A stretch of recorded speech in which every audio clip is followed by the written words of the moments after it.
Good evening, councillors. I would like to call this council meeting of May 29th, 2023 to order and request that we all please stand for the national anthem. Thank you.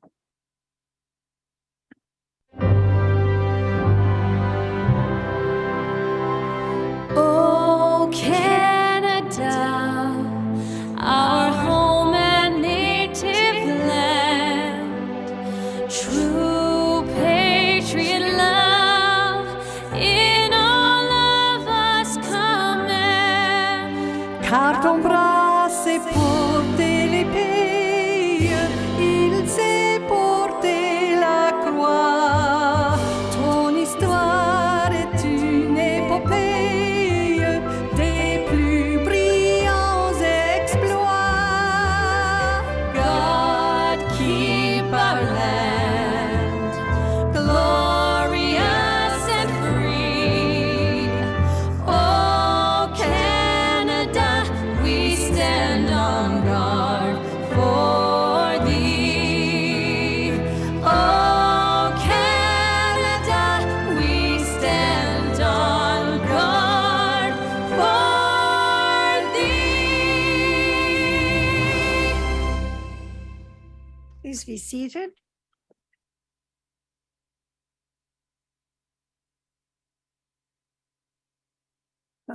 I'm having a little issue with my jewelry here this evening. I don't know what's going on.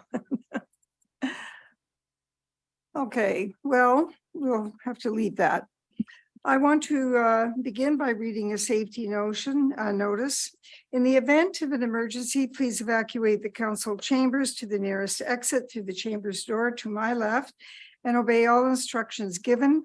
And if assistance is required, please see the clerk, Madam Kirklos. And once you've evacuated the building, please gather in the front parking lot outside of Town Hall. Also, please ensure that your cell phones are on silent or turned off. And lastly, the Town of Lincoln Council meetings are posted on our YouTube channel. Closed captioning is available on all our videos by selecting the closed captioning button on the bottom right of the video.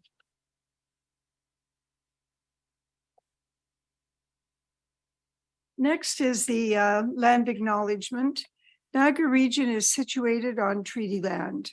This land is steeped in the rich history of the First Nations, such as the Awadwanderong, the Haudenosaunee, and the Anishinaabe, including the Mississaugas of the Credit First Nation. There are many First Nations, Métis, and Inuit people from across Turtle Island that live and work in Niagara today. The Regional Municipality of Niagara stands with all Indigenous people, past and present, in promoting the wise stewardship of the lands on which we live. Members of council are in attendance, both in person, like everyone's in person this evening, and we have staff attending both in person and remotely. To my left this evening is Mr. Paul Gianni, who is the acting CAO for this meeting. Also in attendance this evening, we have Enzo D. DeVitas from Pride Niagara. We have and welcome Carol Frewer from the Community Care of West Niagara, who is here in the audience right now, with Adrian Jugli, the Commissioner of Community and Social Services at the Region of Niagara. Thank you, Adrian. And Elizabeth Zimmerman from the YWCA, who is a constituent and very interested in a few matters on the agenda for this evening. Thank you all. Confirmation of agenda. I would like to request that the notice of motions, which is agenda item number 14, be moved up and considered after item number 10. Being delegations and presentations. Councillors, could I have a show of hands? Thank you very much. Are there any declarations of interest this evening? Councillor Reimer, you have a declaration. Thank you, Mary Easton. In the agenda this evening, item 17.3, bylaw 2023-31. The business stated in the bylaw is a customer of the company that I work for. Thank you. Thank you. Councillor Rinjima, you have a declaration?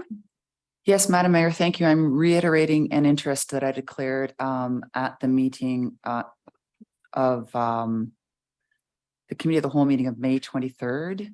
And it's item 5.2 because my employer has an interest in the matter. Okay, you. thank you very much, Counselor. Item 7 is announcements by members. Do members have any announcements? And please remember you have a limit of 3 items, which may be a bit taxing given the amount of things that are going on. But I'll start with Counselor Timmers. Go ahead, Counselor. Thank you very much, Mayor Easton. On May 13th, yourself and Councillor Patrieva and I attended the grand opening of Moyer's Apples in Jordan. It was a fantastic event, very well attended, and very happy event to see them open their doors in their new location, the former Vineland Growers location.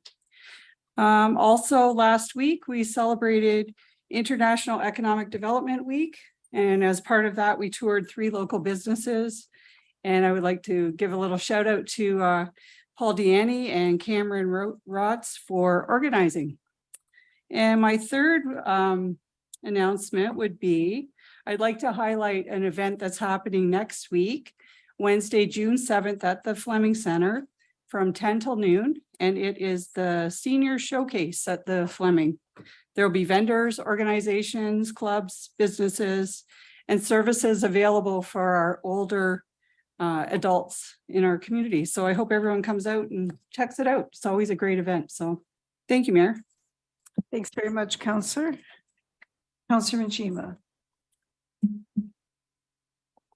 Thank you, Madam Mayor. I just wanted to speak for a moment about the first meeting of the Joint Accessibility Advisory Committee, which was held on May 11th.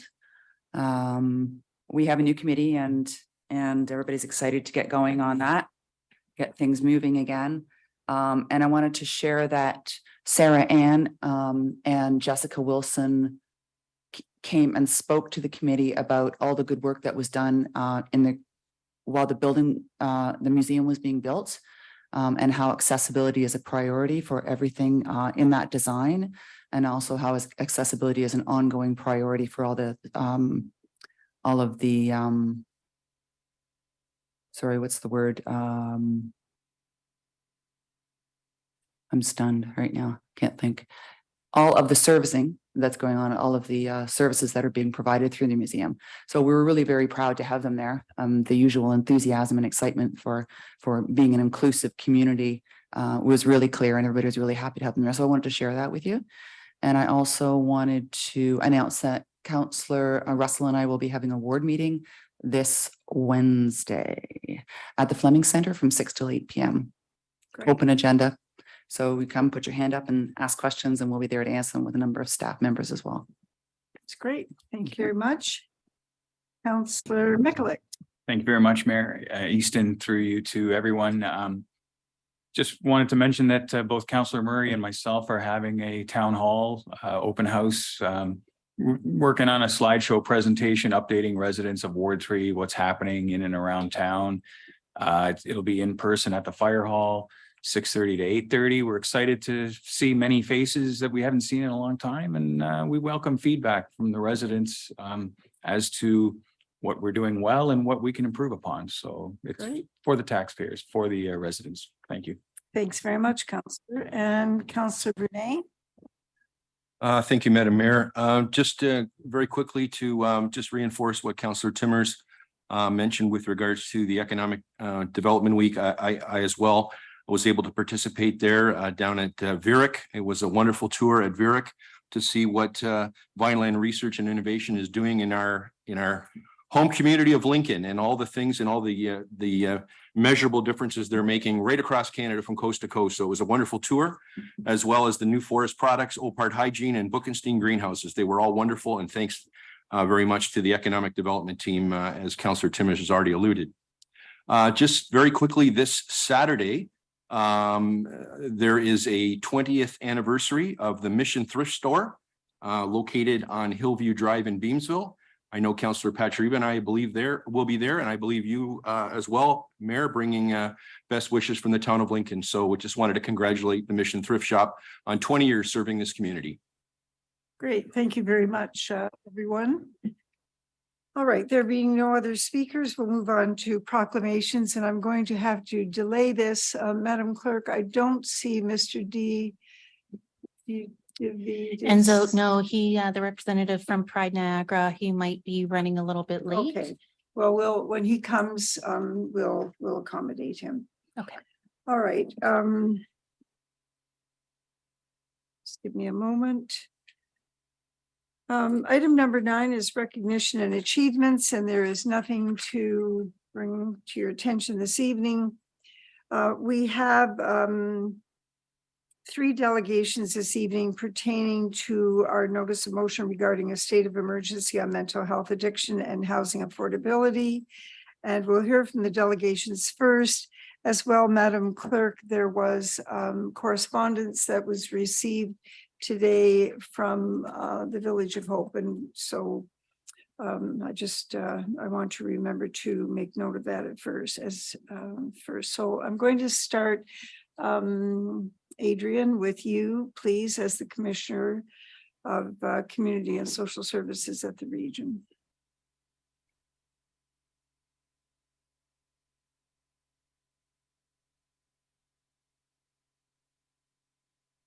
All right. Do I need to push something or am I good? Thank you, Mayor and Chair, for the opportunity to speak briefly, but I'm happy to also answer any questions. I did have an opportunity to review the motion that is before you. I think there's a number of elements there that are quite important to acknowledge. One is the recognition that we do have concerns across Niagara, and certainly I don't expect that Lincoln is isolated from those problems of housing affordability, problems related to opioid addiction in particular, that has been the plague, I would suggest, of the nation, let alone Niagara, and concerns about the access to treatment for mental health concerns and mental illness. These are all really big concerns, and they're ones that have occupied our attention certainly before the pandemic, I think increased throughout the pandemic, and now we're sort of here today. I think most of you are aware that the region, after some consideration, did move forward with a declaration of emergency. And in some ways, I think the intention was to heighten the awareness of our concerns, to show our commitment as an organization to continue to work on it, to highlight some of the work that's already underway. There's quite a bit of work that's been underway for some time. But also the motion associated with our declaration also identifies also the limits of things that we can do. So some of the things we have sort of a direct hand in, and some things we have more of an advocacy voice or a partnership voice. So the region is not, for instance, the funding lead for actually any of those 3 issues, particularly under addictions and mental health. It does not have a funding mandate, but it does have a role around prevention, and it does have some treatment relationships in the mental health area with other organizations. It is the service manager, so that is a role that is defined by the province for homelessness services, as well as housing, particularly community or public housing. As a service manager, we aren't necessarily the funder again, but we are acting on behalf of the province to deliver those services in our community. And we've certainly been quite vocal with the province over many years about the needs of Niagara, and will continue to do so. So when I look at the motion that you have, where it's really highlighted also your concerns and your will to see more action move forward, I certainly understand that. I would say that with the state of emergency, people need to be aware that it is, as a legislative tool, not designed to be symbolic. So it's something that you need to understand. When you declare a state of emergency, you actually have to file this with the province. You have to file your action plan. You actually have to then deliver down that action plan. And you also need to consider, and it's not well articulated here, how you end your emergency. And so that's something that at the region, we will have to continue to move forward and think about. So we have developed or are developing actions associated with our declaration. We have regular meetings associated with that. The good news for the region is that in a number of cases, we actually already had action plans. And so we're able to continue to mobilize those. And actually, the mayor will become more aware of some of those as we move forward, because we'll share those with council, the actions that we're already undertaking. So when I look at what's before you, I would say that the spirit of this is quite understandable. I would just think about the use of the declaration itself for Lincoln, because of some of those legislative and activity relationships that you might want to have a look at. The last thing I would say is when we declare them, and I take it very seriously as the Commissioner for Community Services, we are telling the public that we're going to take action. And so certainly as the service manager for homelessness and housing, I feel very strongly that I need to be able to show what those actions are, since we use such a strong tool. So maybe I'll stop there and answer any questions if that's appropriate for your process. Thank you very much, Commissioner.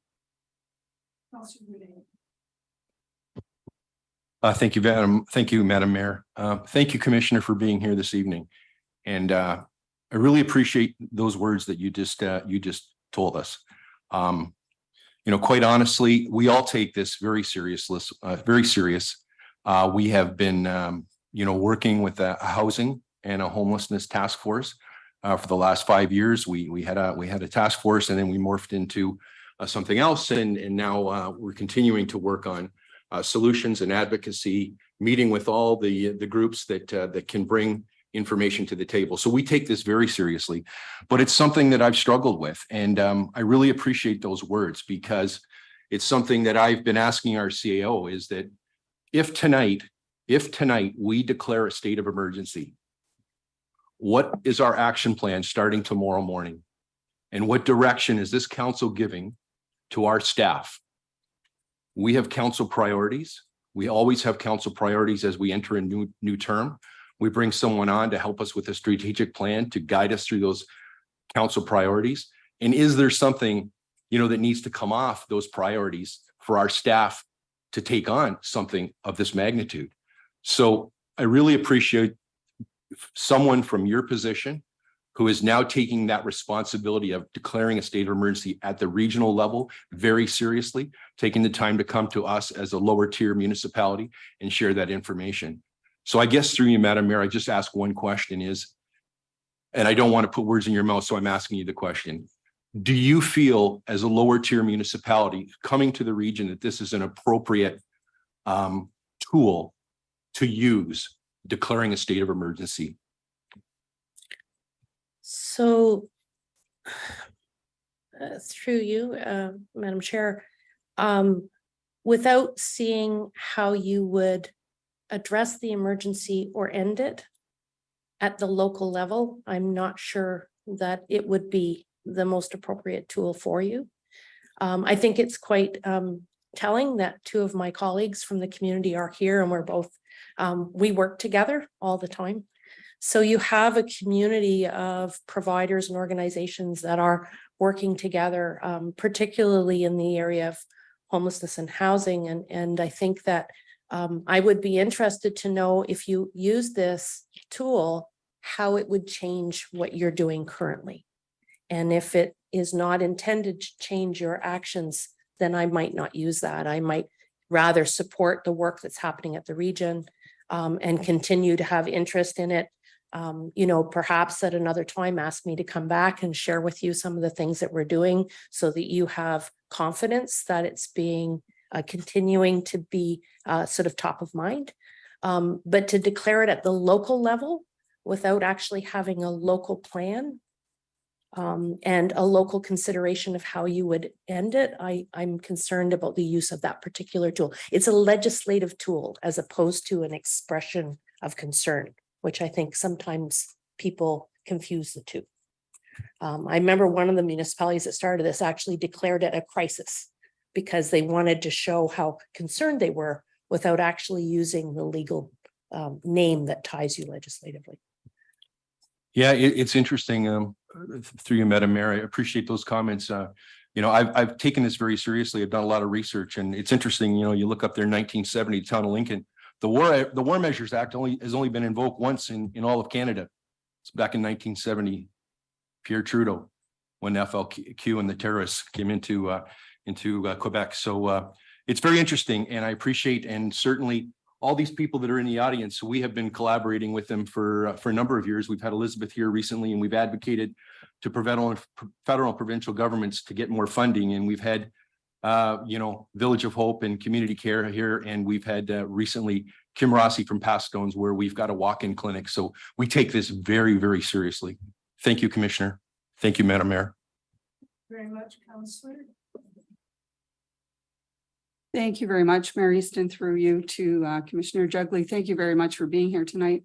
We had a similar motion that came forward a while ago, and I think tonight your information the way you're presenting it to us is answering some of those questions of why I didn't support that motion at the time, because I didn't understand declaring a state of emergency, what exactly that meant and what would actually happen. And I don't know, I haven't really seen a lot happen yet. So I think that was why I was having difficulty with it. But we have to set an action plan. That'll be our first step.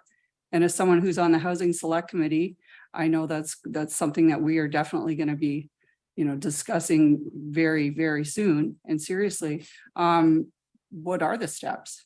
But anyway, you also mentioned that there's a start and a finish. And that's where else I had difficulty. And we have to register this state of emergency with the province. So who determines when it starts and when it ends? Is it an open-ended? Is there a time frame? How long can it go on for? Anyway, that was a long question, but I'd appreciate any comments you have around that. So I think that, the tool, sometimes we're trying to use a hammer as to be a saw. So the tool was designed for time-limited emergencies. You have an ice storm, all the power goes out and all the lines are down. You need everybody to stay home and do nothing until we tell you otherwise. You may declare a state of emergency because you're going to start to invoke certain directions to your community that you want them to pay attention to. But already you know that it's a time-limited event. You're going to mobilize your staff, you're going to mobilize your resources, you may spend money to do things. You may give your staff direction, spend whatever money you need because we're in an emergency, because you know that the ice storm will end, the wires will go back up and the lights will come back on. Even during the pandemic, we declared a state of emergency because we needed people to pay attention to our directions. We need you to do the following things, pay attention. There may be laws, there may be actions, pay attention. But we know, thankfully, all pandemics come to an end. So those things help. When you declare a state of emergency about conditions that are biological, psychological, it becomes more difficult. So when we say our concerns about mental illness and mental health are big, what we're actually saying is we're worried about the access to treatment. That's what we're really talking about, is the access to service. We haven't defined that in some of these declarations. We've just said we're worried about it. Mm-hmm. Homelessness, at least the good news about homelessness is we actually had a campaign before the declaration called Built for Zero, which was a campaign to end chronic homelessness. So at least we have something we can measure. We have a sense of what that is. But to end chronic homelessness is going to take us quite a long time. And so, again, are you mobilizing this tool because you're going to make added investment in it, that you're going to do something more to expedite it? Or, so those are the things, those are the questions that need to be asked when you create things like this. And of course, when you file with the provincial office, they aren't going to solve that for you. They just keep asking you questions and say, okay, so what's your plan? How are you going to solve it? What are the measures that you're going to identify to help you know when you're done? So those are the cautions, right? I hope I've been able to answer. No, that's very, very helpful. Thank you very much. Thank you, Mayor Easton. Thank you, Madam Mayor. Through you to the Commissioner, thank you very much for coming. Again, I, like some of my colleagues, again, have concerns with that declaration of emergency and the significance that should bring. And when this came by the last time, and again, these are three very large buckets. And if we were to go down that road and somebody the next day would have asked me, okay, so what is the emergency situation with addiction in Lincoln? My answer would be, I don't know. If they were to ask the same question about homelessness, I don't know. They were asked that about, again, any of the avenues that we're talking about, we don't have any data. And I went back to look at the February 23rd meeting that the region passed this. And again, I didn't see a presentation. I saw the declaration and I went through the minutes and it was a general discussion. But was there any data provided on what the specific issues are at the region? None? Okay. This was a direction of council. So through you, Madam Mayor, again, what concerns me is this is more political than it is actually trying to help. And again, some of the commentary from some of the regional councillors that voted against it at the time, again, I do take heart with, because I think everyone on this council knows that, again, we're trying to be specific to town of Lincoln. There are issues here. Nobody's trying to say there aren't. And I don't think there's anyone here that would say we're not in this role, or any of the staff are in this position to try to help and try to do something to alleviate it. It's okay. So is this the right avenue? And when I look at what was written through the motion, I don't see a lot of specifics on tangible things that will really make an impact. Like I know when Ms. Zimmerman came in on her last visit, she talked about some of the issues with disability not being raised, I think, in a decade or so. And again, that's something like to advocate specifically to the government to increase is very easy to do and probably can have a very acute impact on those people on disability. This seems very general, and I hate to look through and declare a state of emergency just for political reasons. I want to do something that's actually going to help. So that was, again, a long roundabout way of asking a question, but you did answer. There's no data. The second one, part of our motion is to support what the region brought forward in your motion. And part of that is the decriminalization, and I'm just going to go back and read it, decriminalization of drugs, personal use, possession of substances, and ensure increased investments in health and social services. Was there any data provided or any insight into what that decriminalization does?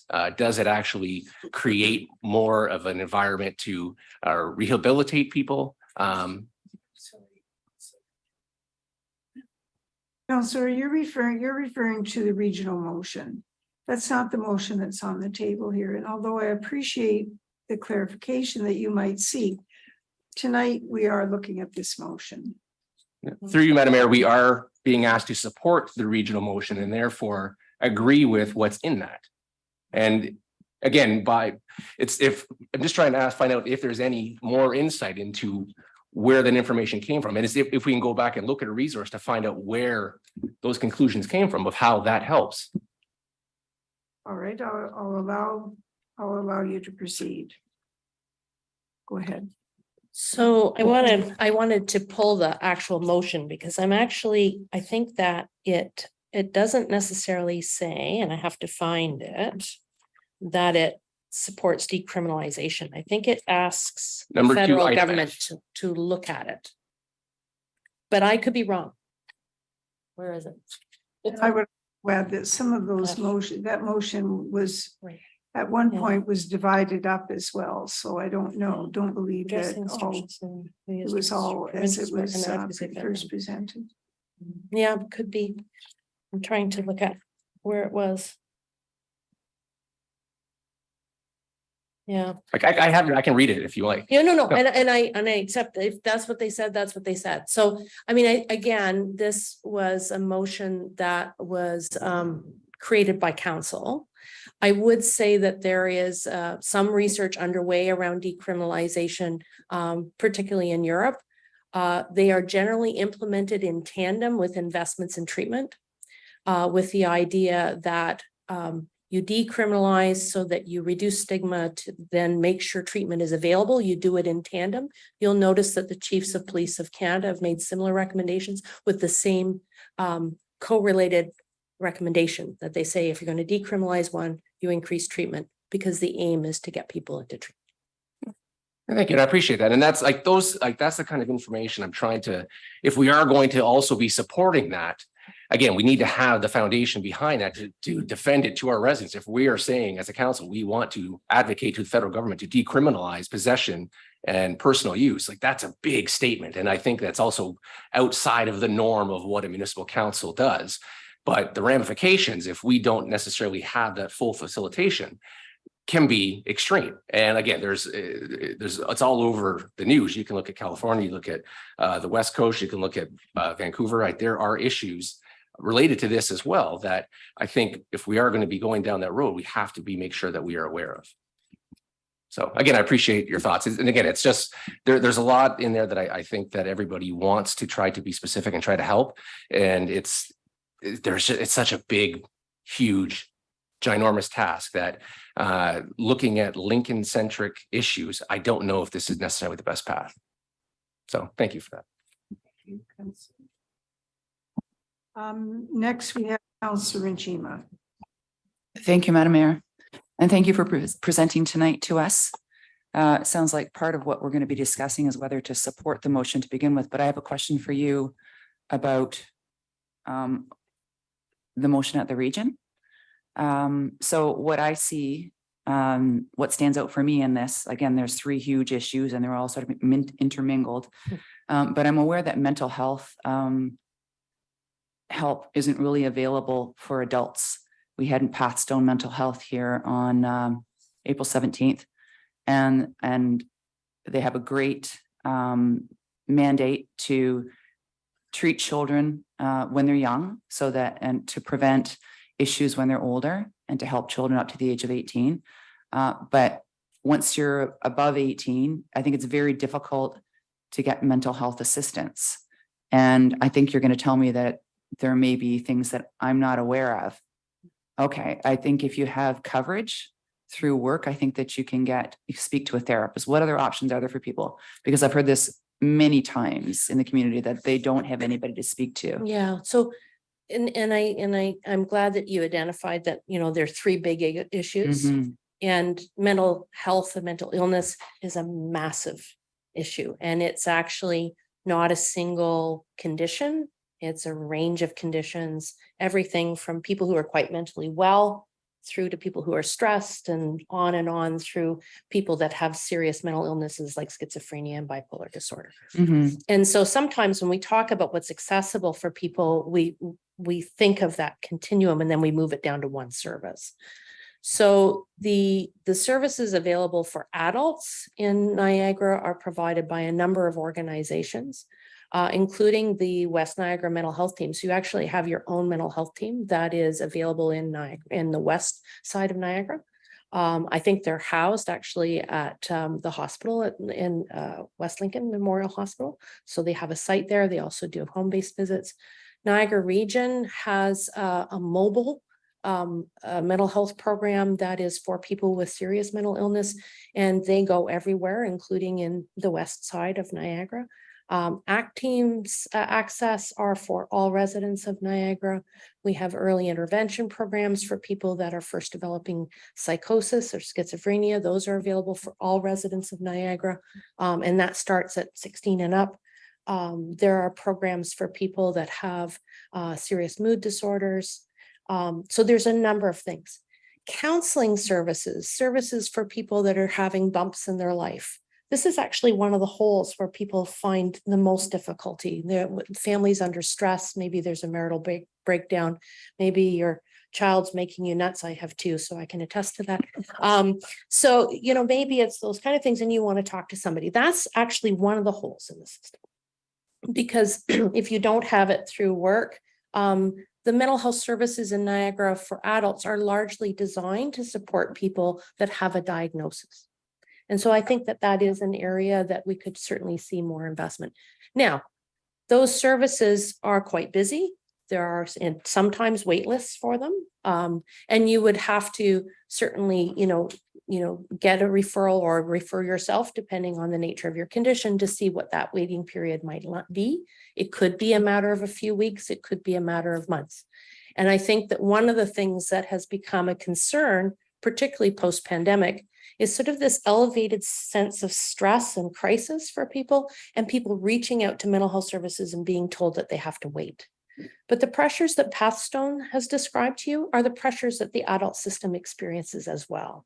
And so, one of the things that came from council's motion is really advocating for investment in the mental health system, but also looking to the community. And there's a community of agencies that have come together to look at identifying where the big holes are and making sure we fund that, as opposed to thinking of it like this big stew. It's not a big stew.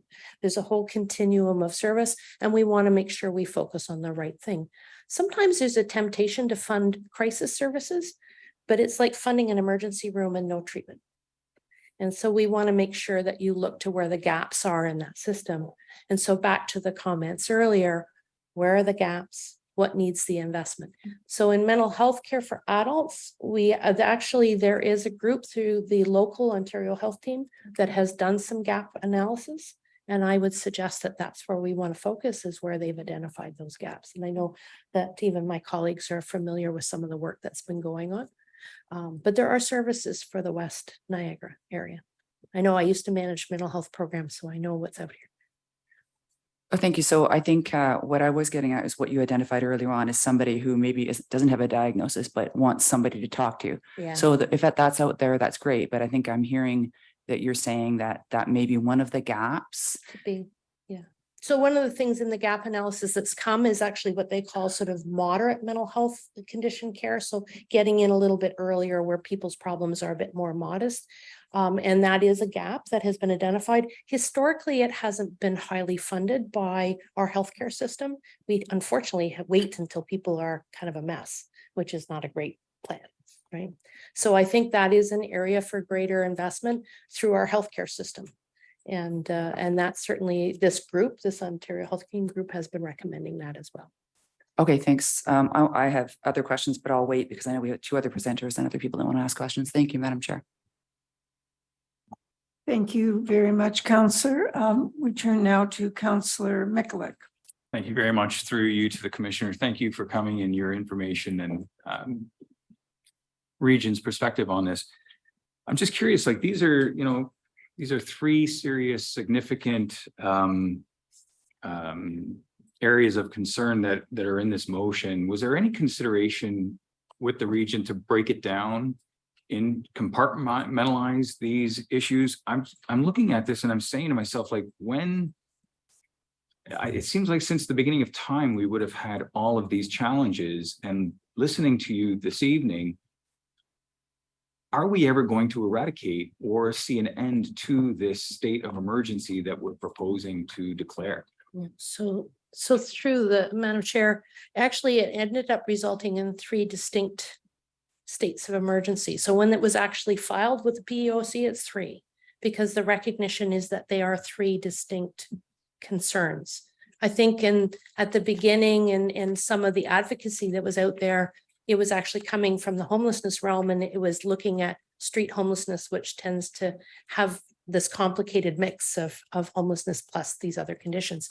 But as people got talking, you're absolutely correct. They are 3 distinct things, becomes 3 recommendations. And I think that the conversation that's starting to have at the region is what was our intent? In the homelessness area, for instance, the intent was to highlight the need to correct our funding so that we had more equitable funding. And so at some point, if we have enough funding, then we can really take on that campaign to end chronic homelessness. That's probably a reasonable time to, in my mind, to end the state of emergency for homelessness. The other 2, I think, are a bit more complicated, because to the question before, what is it that we're looking for? Is it that people aren't waiting? Is it that we have enough services so those gaps are all filled? It certainly is not going to be the eradication of mental illness. I worked in the mental illness world, and we will always have a certain level of mental illness in our life. That's the way it is. But we would like to see it as infrequent and as short in duration and have as little disability as possible. Addictions, the same thing. And I think the focus on the addiction emergency was really around opioids. And the desire to see us get a handle on that, which has become a blight in our society, if I should be so bold. And having worked in the addictions world as well, I do remember a time when fentanyl was not a thing. Mhm.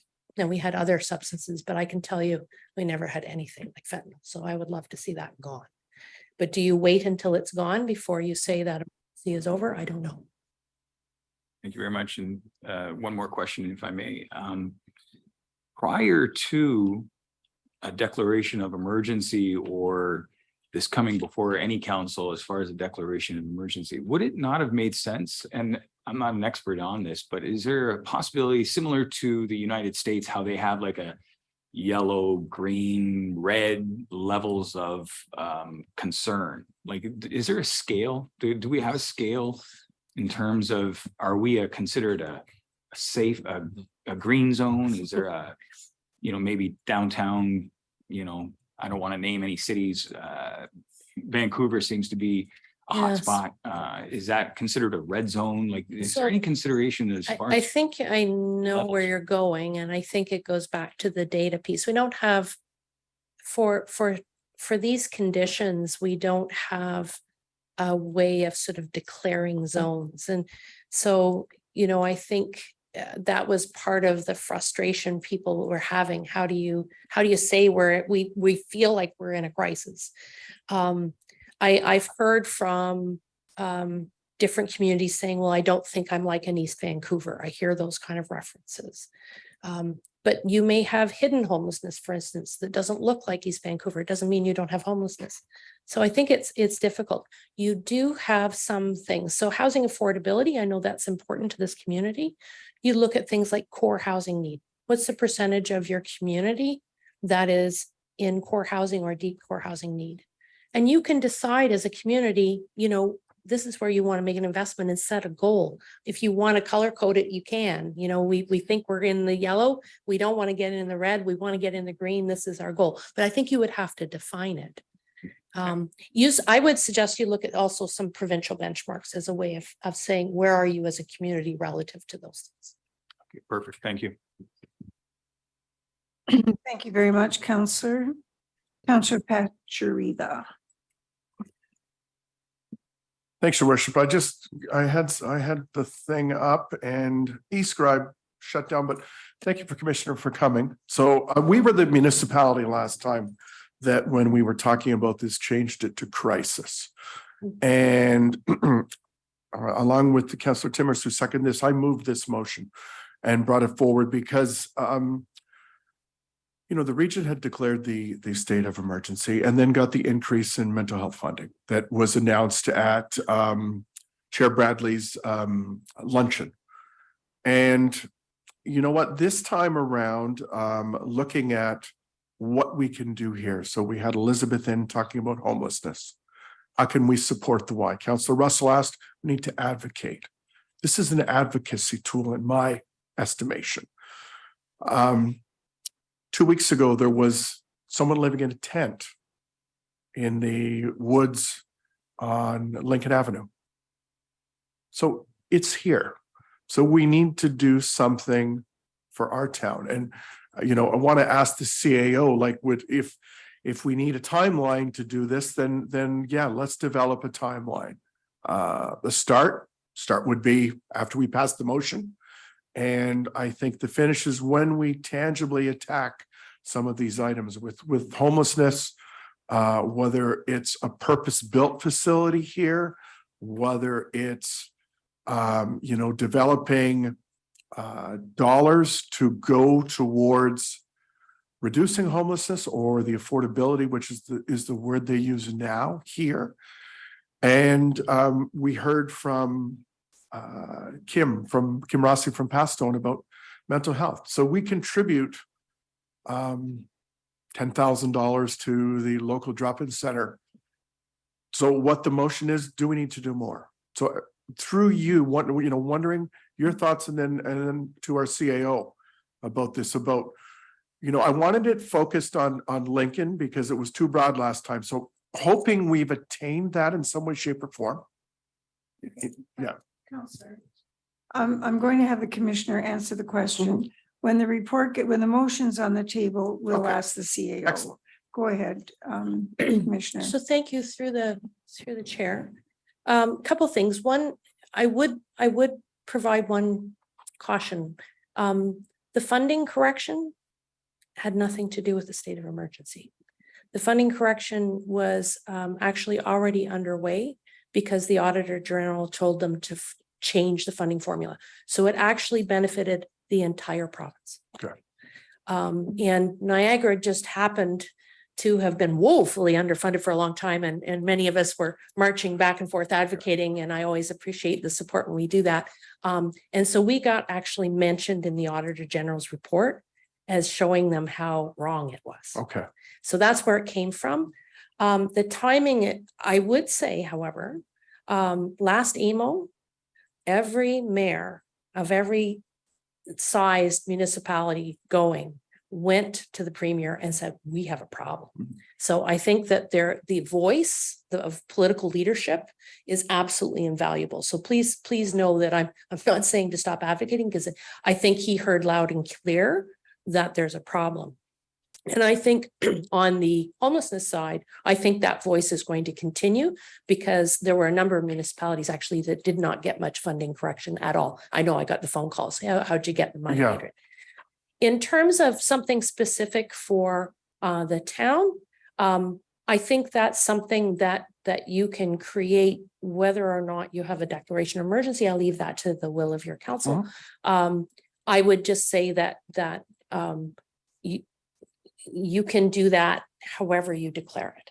You know, as a crisis, as an emergency, say our community wants to focus. And then, you know, that reasonable expectation of how much of your staff's time and resources can go to that. And you have so many priorities, I know. So, you know, I think that would be my only sort of response to that, whatever you choose. You know, you have to look at the resources you have to advance it. And that was something that we had to decide as a staff to bring back to council after they made their declaration. And we started to get all of these requests from the province. We're like, whoa, are we doing something new, or are we going to just continue to forge ahead with what we already are doing? And that's something that you'll have to decide. Thank you. Thanks so much, Councillor. We'll go to Councillor Reimer. Thank you, Mayor Easton. Thank you, Commissioner Jugley, for being here tonight and for your words. A quick comment and then a quick question for yourself. I have two immediate family members who are, I guess, would be frontline workers in the Niagara region on and homelessness and addiction and spouse abuse, and referring to the need for data, and having spent a lot of time volunteering at a shelter in St. Catharines. My family members would say it's hard to collect data when you're in a tidal wave. So I believe that and having seen some of it firsthand, I know data is something we can base it on, but I would say this is a case where lives are being lost. And if you need data, take an evening with me and I'll come and show you data. You don't have to go very far. If we have our eyes open in this community, if our eyes open in our neighboring community, it's everywhere. So I realize data is something we like to base our decisions on. I think this one is a little different. One question for you, Commissioner, regards to, I liked your hammer and saw analogy, being a wannabe carpenter. Number one in our motion, or the first part of our motion, states a support for the Niagara region, and for some of the things that you're already taking part in, and realizing that I believe almost all the other municipalities have declared states of emergency. No, they haven't, but there's some though, correct? So just asking for your, like, and for the sake of redundancy, like, is it better for us to back the use of your saw than put out our own hammer? If I could use that. So through the chair, again, I'd have to look to your council and your staff about what does that mean, right? What if you back ours, what does that mean? Is it that, you know, we maybe go up together to AMO and we advocate around mental health and addictions? That might be something we could do. I would say that in terms of data, on the homelessness side, we have a lot of data. We just weren't asked for it. So we have quite a bit. It's the one area we actually are probably doing pretty well. Mental health and addictions have data on the people who seek service. They don't have data on the people who don't, which is actually a much more difficult element of this. In terms of how you can help, I guess part of it is, what does your support look like? So don't worry about your motion for the moment. What is it that you want to do beyond what you do already? So I do find that, I have opportunities to work from time to time with your CAO. I know that if he has concerns for somebody locally, he'll call me, and we can mobilize response, and we collaborate to the best of our ability to do that well. So what does it mean when you're supporting? And I guess, I can't answer that for you. Is it greater investment? I mean, that was one of the comments. That's a difficult one. You have many responsibilities. Is it your voice of advocacy? I think that that's a good thing. So I guess what I would caution is not to ask us to do more. And I'm saying this more from a staff perspective. You have a number of campaigns underway across Niagara to tackle these big, wicked problems. And so, I think it's important to hear what that is, what work is underway, and even challenge us sometimes if you think that we maybe aren't doing enough, to hear more about it. But I think my concern would be to change direction, ask us to do something entirely different. And us being the royal, I'm looking at my colleagues behind me or sitting there looking scared. Like my colleagues in healthcare and my colleagues in the housing sector, I've never seen so much activity as I've seen in the last 5 years. Like, we're going hard at it on all fronts. I think probably for Lincoln, what's your reassurance that the activity is happening in your community? And I could understand maybe wanting a bit more of that information. I'd just be worried about giving more direction as opposed to that advocacy voice that you talked about. Thank you, Commissioner. Thank you, Mayor Easton. Thank you very much, Councillor. Councillor Russell. Thank you, Madam Mayor. Through you back to the Commissioner. Just going back to that regional report on the 23rd. Was there any discussion at all or any deliberation on increasing or making a request for increased police presence, or advocating to the federal government for more border controls or an increased investment in the borders? I don't recall that level of detail. So, and I would say this is a motion, not a report. There was no associated report with that. So it was a motion. I think that there was some discussion of trying to support some of the existing work that's happening around the opioid crisis in the community. There is a group, although I understand it's kind of reforming at the moment, called OPEN, which is the opioid network for Niagara. And they're looking at actually several pillars of activity, including sort of prevention, harm reduction, treatment. So actually buckets of it. In the prevention side, and I know that in the United States, for instance, they actually they look at prevention, not only preventing people by teaching them, reaching young people, but also preventing access. And certainly when it comes to fentanyl, and pre-pandemic, we were seeing sort of a flood of this illegal fentanyl product coming from Asia, actually. And there was quite a concerted effort to try to stem that. Interestingly, the pandemic slowed it down. But of course, now we have, sort of a dirty product that's out there as people started to create their own. So, yeah. Okay, thank you. Thank you, Madam Mayor. Go ahead, Councillor Brunei. Thank you, Madam Mayor, for the opportunity to ask another question to the Commissioner. So, Commissioner, I think all good comments, and I think, awareness is important. Data is important, if we're going to try to work with staff for action plans. So, I agree 100% with your comments about, housing and understanding all the issues of housing. And you said there's a lot of work going on. You haven't seen as much activity happen in the last 5 years, and that's a good thing. Mm-hmm. And someone in this room told me the other day that she hopes she lives long enough to be able to turn the key in a door and walk out and say, our job is done here. Wouldn't that be a wonderful day? Mm-hmm.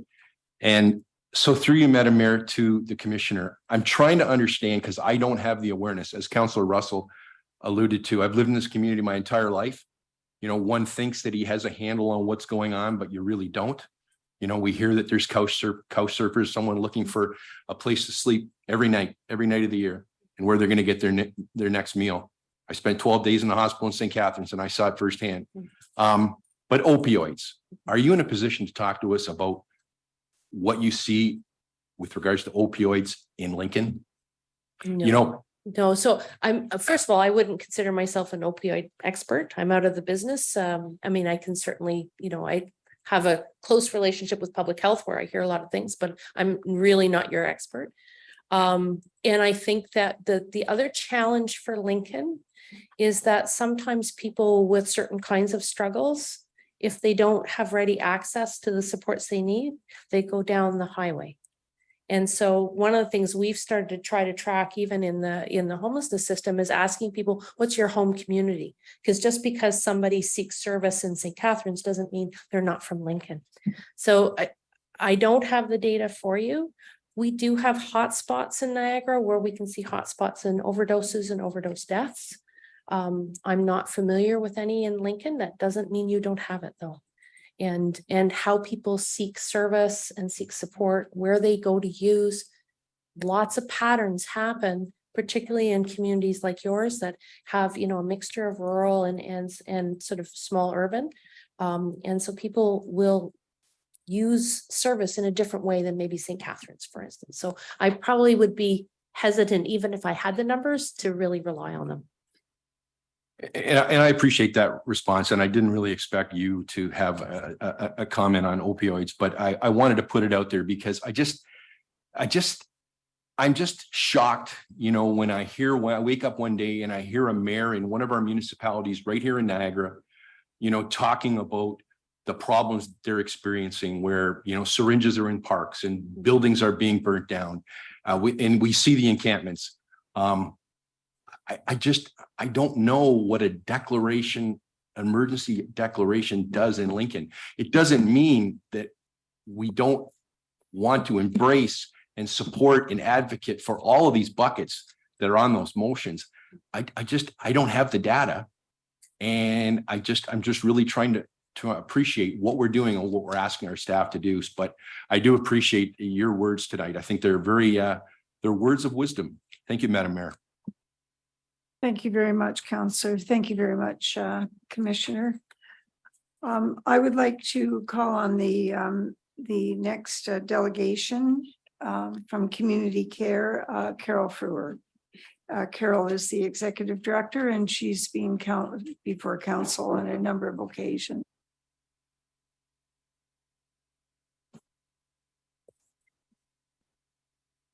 I can almost see you guys. Just like these little heads. Hi there, good evening. Thank you very much for the opportunity to come and speak with you. This is a little bit of a learning. Thank you. See, I'm here.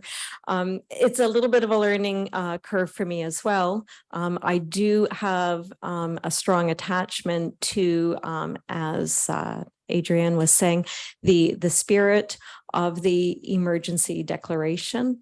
I think from a legislative standpoint, because I'm not well versed, I don't know all of the political nuances, but anything that furthers the conversation and the agenda to address these three buckets, I think is imperative. So we have the word emergency, but there's an urgency within this emergency that has been brought more than one time to council for consideration.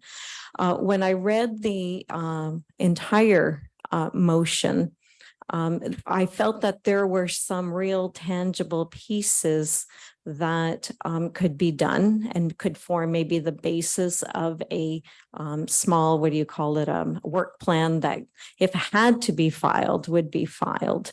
And I do find myself in an interesting situation, full disclosure, because Community Care of West Niagara, we do a lot of homelessness prevention work through Region Niagara with Adrienne being a commissioner that probably gets to see the reports I write.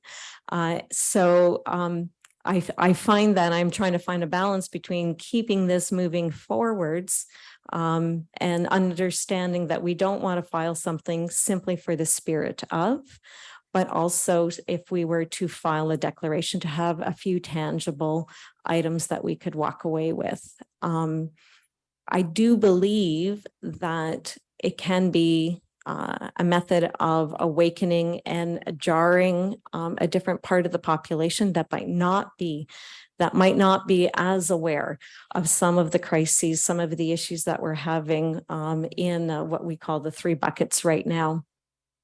And there may be somebody who will say, I can help with this. What I see at the front end, so my purview is grassroots. I have seen a significant rise in people who are angry and aggressive and agitated, and feeling hopeless, and calling us and saying, if you don't find housing for me, I will kill myself tonight. These are the things that me and my team deal with every day. And we want to help the individuals, but there's just not enough options. And some of them politely decline the options that are available to them. So they're saying, no, we don't want to go to shelter. No, I don't want to leave my community. Yes, I have a substance abuse issue. I would rather get things off of the streets than to leave my community and go to a safe injection center, those types of things. So from a community services organization, I understand that council has a very difficult item to deliberate, and sometimes taking a look at it from the vantage point of, is there something workable within this motion that we can all agree on, and advance this in that light. We have a number of individuals who just feel hopeless. They have nowhere to go. They're being encouraged to leave all of their support systems to go somewhere where it's more economically viable, but then they have no support systems. So anything that they have in place to help with children, mental health, they're going to a new community. That's not helpful to them. We might think it's an option for them, but it's not really palatable. And as the voice for those who aren't here to maybe communicate their needs, I hope that you receive what I'm saying in the spirit of goodwill, and that I'm really concerned about the health and the well-being of our community. Lincoln is changing. I want to be a helper in improving, knowing that it's going to grow in the years to come. And we have some systemic issues. So we've talked about homelessness, and we've talked about mental health, and we've talked about addictions. And I guess, like Adrian was saying, I am not an expert actually in any of those areas. I'm just a really good student. I observe and I listen. And that's the pleasure of what I get to do every day going to work, is hearing the stories of the people of our community. I'm happy to be a part of the solution. I look forward to working with the members of the Housing Select Committee should this motion in some shape or form move forwards and it becomes an agenda item for the Housing Select Committee to sift through.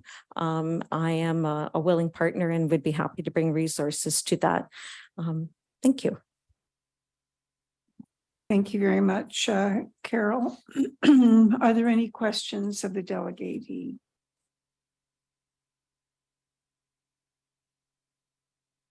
There being none, thank you, Carol. And lastly, I would ask Elizabeth Zimmerman, the Executive Director of the YWCA, to come forward for her delegation.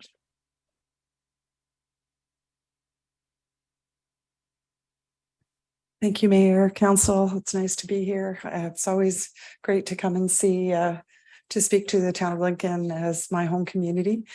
In one respect, I am so happy that the commissioner had the opportunity to speak first, because I certainly don't understand the legislative components to declaring an emergency like this. What encouraged me was the idea that this council as I've spoken to you about before in terms of access to affordable housing, that these are considerations that you are thinking about. And in that respect, I am always, as a member of this community and providing services through the YWCA, I'm encouraged.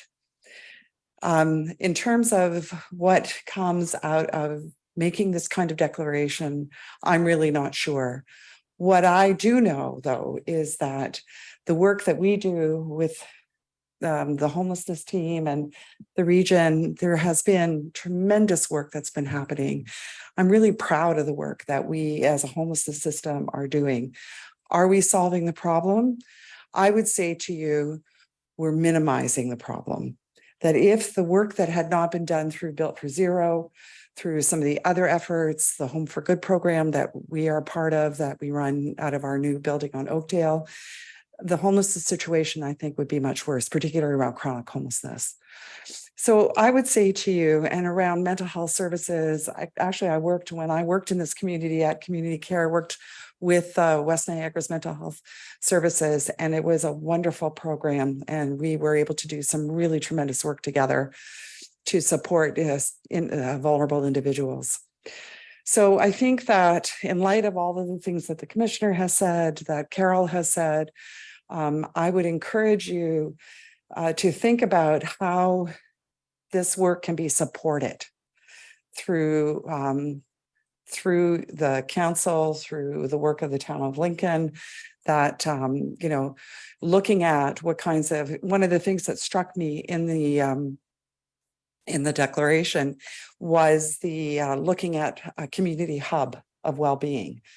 So what can this council do to support the work of the region, of the region and organizations like the YWCA, Community Care, that are providing those essential services, developing an understanding. Data is an important thing. And to, again, what the commissioner spoke to around data around housing and homelessness, we've been part of the HIFIS. What's the acronym again? Homelessness Information.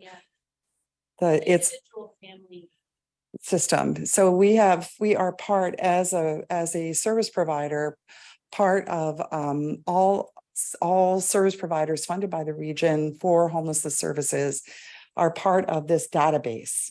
And just last week, I got some wonderful reports that showed exactly what kinds of outcomes we at the YWCA were having in our programs. So there's some really strong data that's starting to come out that will help to build an understanding of where what kinds of outcomes we are having, what kinds of successes are happening, and where gaps are still. And I've also been part of the Ontario Health Team's mental health and addictions, the work that's being done there in terms of looking at that continuum of service. And I think, again, even in housing, in all of this work, it is a continuum. There's no magic bullets. There's no, this is what we got to do, and that's going to end it. So I'm not sure about the wisdom, and I'm not going to suggest that, whether yes or no to declaring a state of emergency. I think certainly the commissioner has made some strong points. But what I'm going to encourage is to work with what's happening in the community, whether it's, through the region or service providers that are providing services directly in the town of Lincoln. And again, I'm encouraged as a citizen, but also as a service provider, on your interest and your understanding of the concern that there are issues happening. And certainly the opioid crisis is definitely a crisis. And I can guarantee you that it is impacting individuals in our community, as is, we know, around homelessness. It might look different. You might have an individual who's living in a tent, but I would suggest to you, you have more who are precariously housed, or certainly when I spoke to you a little while ago, I talked about core housing need, and there's certainly a number of residents, but you've already are acting on that. And, with the Housing Select Committee, of which I'm really pleased that I'm a part of. So I feel like I'm going around in circles a little bit. My apologies for that. But I would say to you, good on you. think about this. This is important. Understand what's available and how can we, in this community, either encourage the region to bring more services out here or work with the region in terms of what's already happening. So thank you. Thank you for the opportunity to speak. Thank you very much, Elizabeth. I have Councillor Russell. Thank you, Madam Mayor, through you to Ms. Zimmerman. Thank you again for coming in. Again, to your point and to also Carol's point, again, I think there are some good intents in the motion that we can probably pull from and create something that is some similarity of a go forward plan. One of the issues I have with how it's currently worded is again, in terms of the advocacy to the upper levels of government, is regarding just how housing affordability in town of Lincoln is again a state of emergency. And my issue with that is how the government may interpret that. Like, we're not being specific enough, and by no means do I want to give the upper levels of government any ability to interpret that they can then change and manipulate it to make policy. We are in the midst of seeing the ramifications of Bill 23, Bill 109, and how, again, the intent is obviously to build more housing with the intent to address housing affordability, but there's also a detriment to that. And the municipalities and regions across the province are going to be feeling that over the next few years. And for that to be accentuated down the road because of states of emergency like this that are not specific, I have concerns about. So I'm going to just put you on the hot spot a little bit and see if there's anything that you can, if we are going to get away from a state of emergency and go towards more of a specific plan, is there anything specifically you would like us to advocate for in terms of housing affordability in Lincoln? And who are we advocating to, if you don't mind me asking? Likely the province, through you, Madam Mayor. Well, I think that so if we were looking at access to affordable housing, one of the things that I think is really important is also access to grants. And so, you know, if there's going to be any kind of advocacy, is to ensure that programs like, I'll take the federal government's co-investment fund or the National Housing Strategy, that there's access to ensuring that developments can be affordable. Because that's one of the challenges. So for a developer to say, I'm going to build this building, how do we make it affordable? Because the cost of building. So I know that the building that we built for 7.5 million now would cost probably 12 to 13 million. If we were building that today, and the only reason why we were successful is because we did get grants. We got provincial grants and federal grants, and that made it possible for us to make it affordable. So I would say to you, in terms of developing affordable housing, one of the key pieces is what kind of grants, what kinds of dollars can we access to ensure that, and that's federal, provincial, and in our case too. And I think this is where development fees, building permit fees, things like that can be part of the solution. Our building was very much, to me, what it did was illustrate what happens when community, all levels of government come together. And this is the results of it. So you have a 24-unit building that is basically rent geared to income. But that would never have been possible if we'd had to just go out and go through traditional ways of doing a build. Okay. Through you, Madam Mayor, just a quick follow-up. Do you think the terminology affordable housing is again, affordable, and we have also kind of switched to attainable? Do you think at all that is part of the issue, that maybe we should be looking at some kind of variation of either entry level housing, or you just actually had a terminology in there of geared to income housing? Yeah. I think housing is a continuum. And so there is that, you know, everything from the emergency shelter to rent geared to income. So this is the definition of rent geared to income is that the individual or household is not paying more than 30% of their income on housing. There is access to home ownership. So it's understanding that this is a whole continuum, and perhaps that's part of the work that the Housing Select Committee might do, is to look at what is the percentage of new developments that should, you know, be within that continuum. So it's not really a straightforward answer, but I think affordability is it's not a simple answer. Because it means different things to different Mhm. people. No, I thank you. Thank you. Okay. Thank you, Madam Mayor. Thank you. Councillor Mikulik.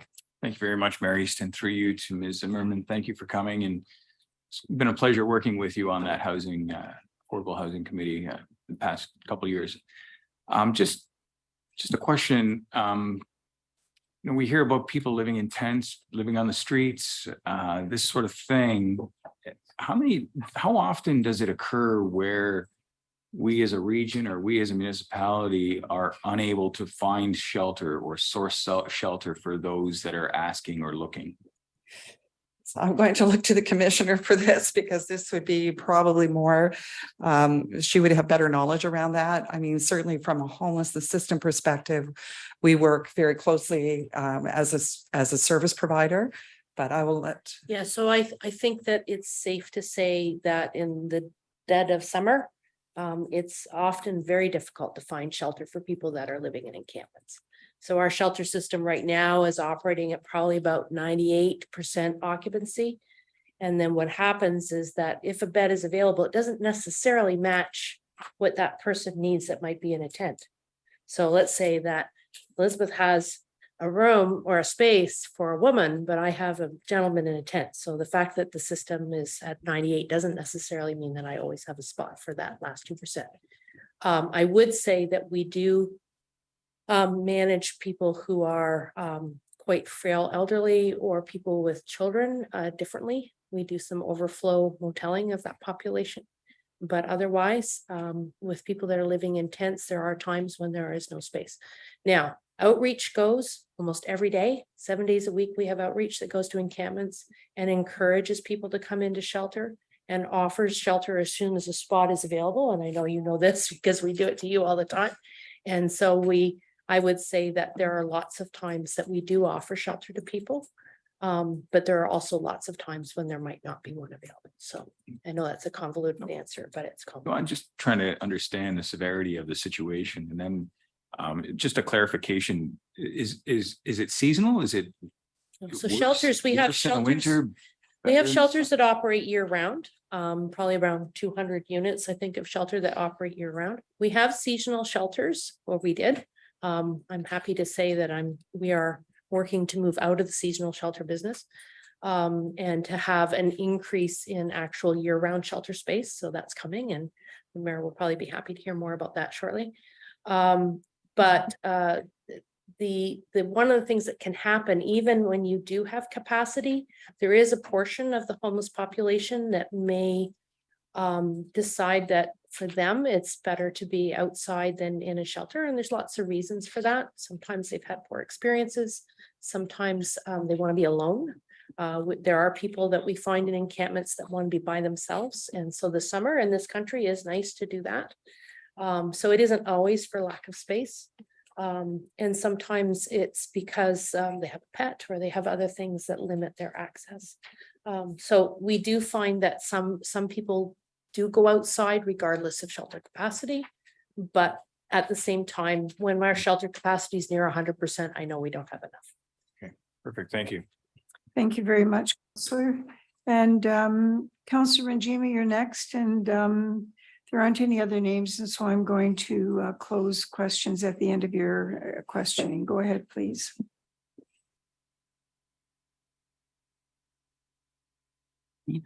Oh, thank you, Madam Mayor. So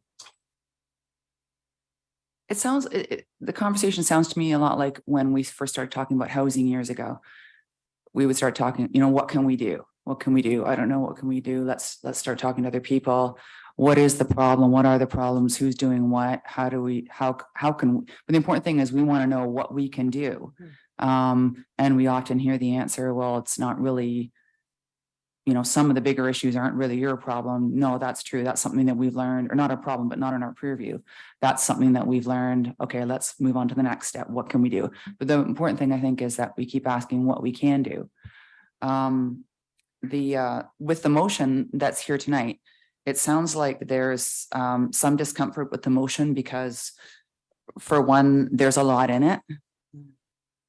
Two, some of the content in there, we don't have a significant understanding on, a lot of it, I would say, which is understandable.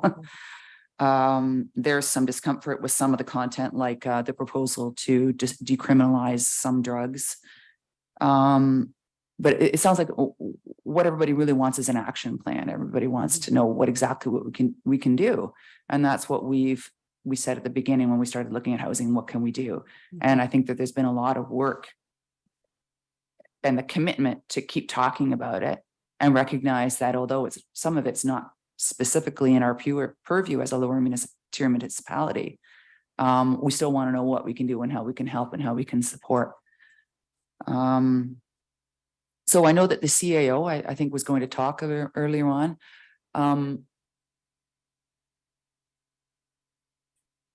Okay. Then we'll put the motion on. Put the motion on the table. Okay, I'm a little concerned about the motion getting turned down because I want to applaud Councillor Pachariva and Councillor Timmers for bringing it forward again, recognizing that we are committed to all these issues and we really want to do something about it. So is there a possibility that the motion could be altered to Talk about that when we get questions now. Other discussion when we put the motion on the table. Yes. Thank you. Thank you very much. Thank you for attending and for contributing to the discussion. Okay.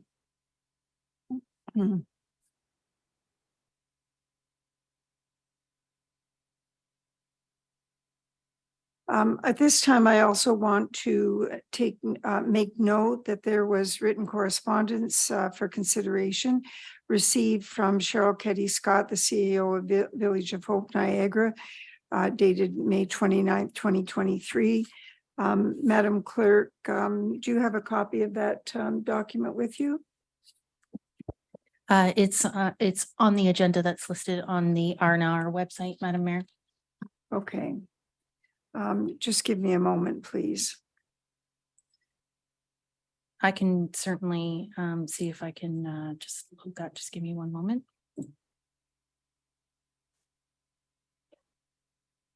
I'm looking, Madam Clerk, for. I have it in front of me. Okay.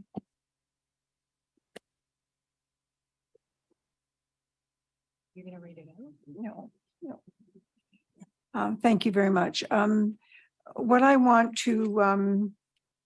like to point out is that in this letter that is entitled Poverty, Mental Health and Our Community, Ms. Keddy-Scott speaks to the work that is done by the Village of Hope.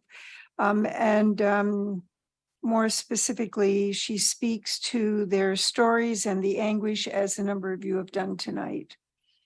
And how emotional mental health takes a toll on their lives and on their relationships, how it's felt by their children, how it affects their ability to learn and socialize and contribute positively to our future. She speaks to the 17 cases of negotiating for more favorable rental agreements. So she's alluding to the fact that there are issues in that area, which we've heard a great deal about as well. And there are certainly issues. 32 other families, she's talking to numbers now, that are not able to sustain shelter in the community and had to leave Lincoln. So that gives you, that's a bit more of circumstances. So there are a variety of ways in which people are examining the issue. So the first thing that we're going to do is I have a motion moved by Councillor Pachariva and seconded by Councillor Timmers that council receive and file for information the following delegations: Carol Frewer, the Community Care West Niagara; Adrian Jugli, the Commissioner of Community and Social Services from Niagara Region; Elizabeth Zimmerman, YWCA Executive Director; and Cheryl Ketty Scott, Village of Hope, Niagara. Madam Clerk, would you please call out the vote? Thank you. The vote is now open.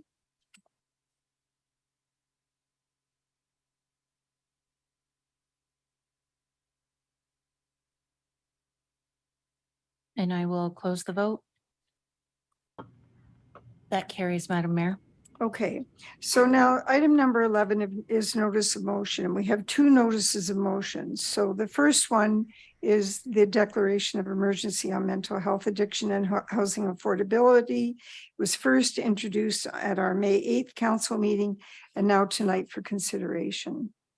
And Councillor Pachariva, you've heard some of the discussion, and would you like to speak to the motion? Would you like to read out the motion?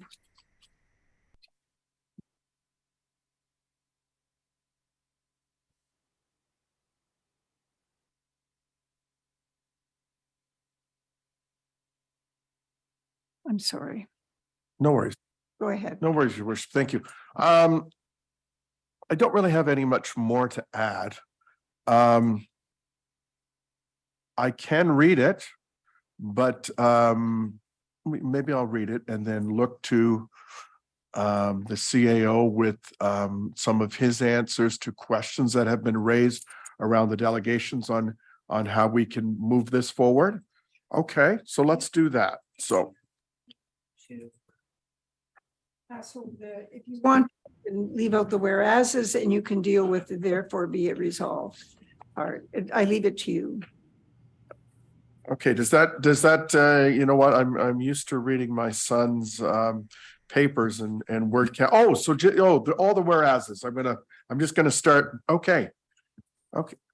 Thank you, Worship, for that. Therefore be it resolved, the Town of Lincoln Council support the Niagara Region's response to the previous declared emergencies on mental health, addiction, and homelessness. Attached Appendix A.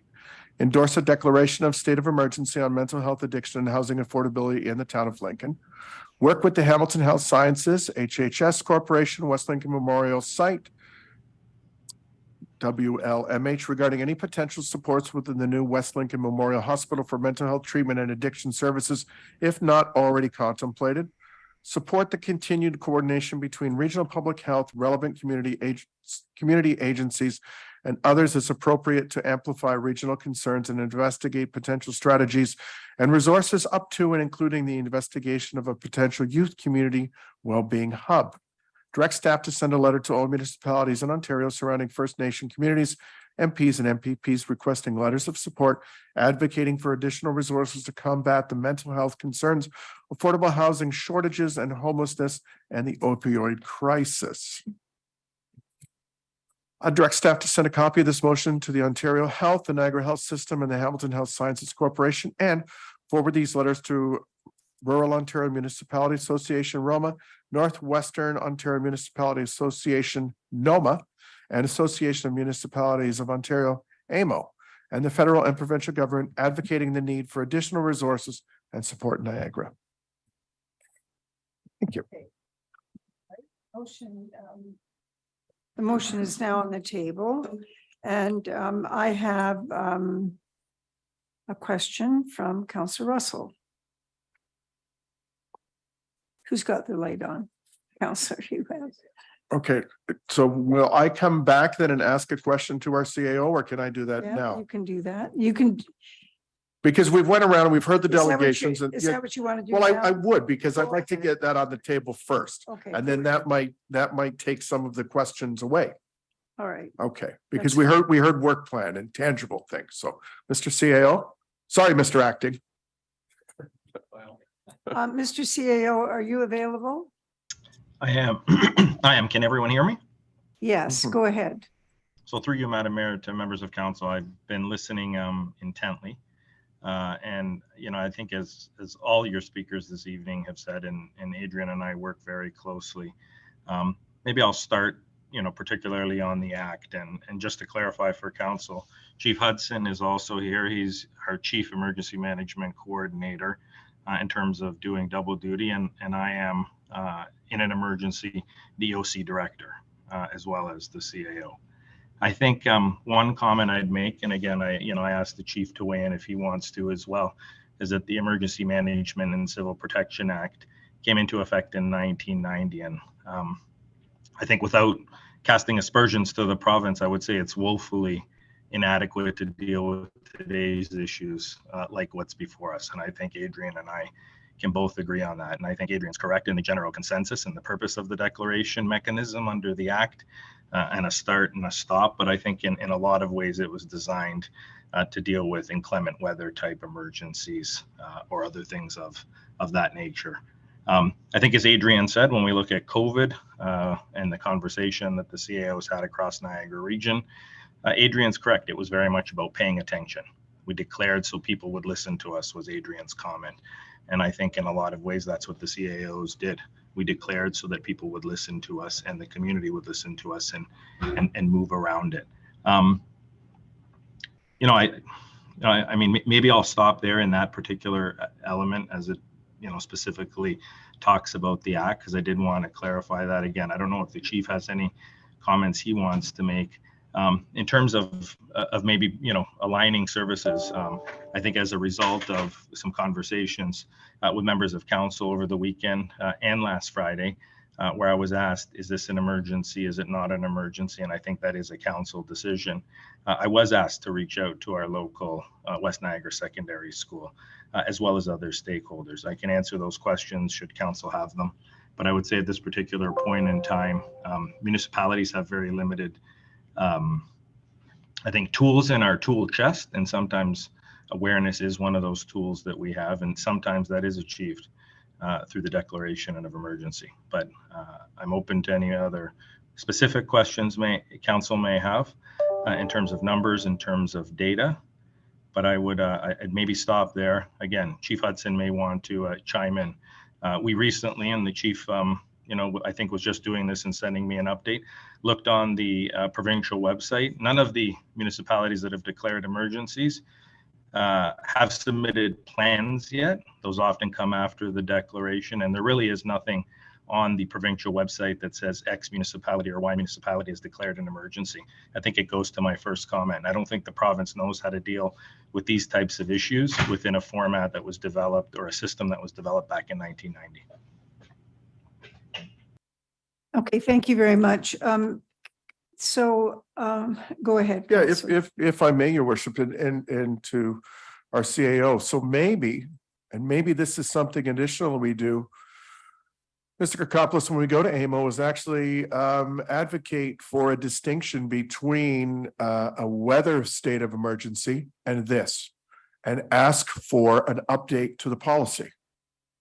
Okay. What are your thoughts? I'm on that? watching the chief do Yes. this, so Chief, what do you, yes. a counselor, Oh, sorry, your worship, you're chairing tonight. yes.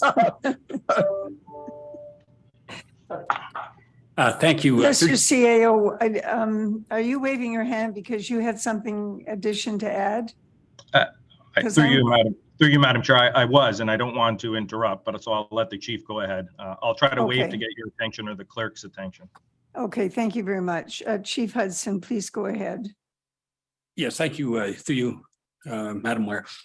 Absolutely right. I don't want to reiterate what everyone said, but I just want to emphasize that these three problems in particular, emergency services locally deal with on a regular basis. We do have opioid addiction issues that we're dealing with throughout Lincoln, throughout Niagara West on a regular basis, not just fire, but our emergency services partners every single day.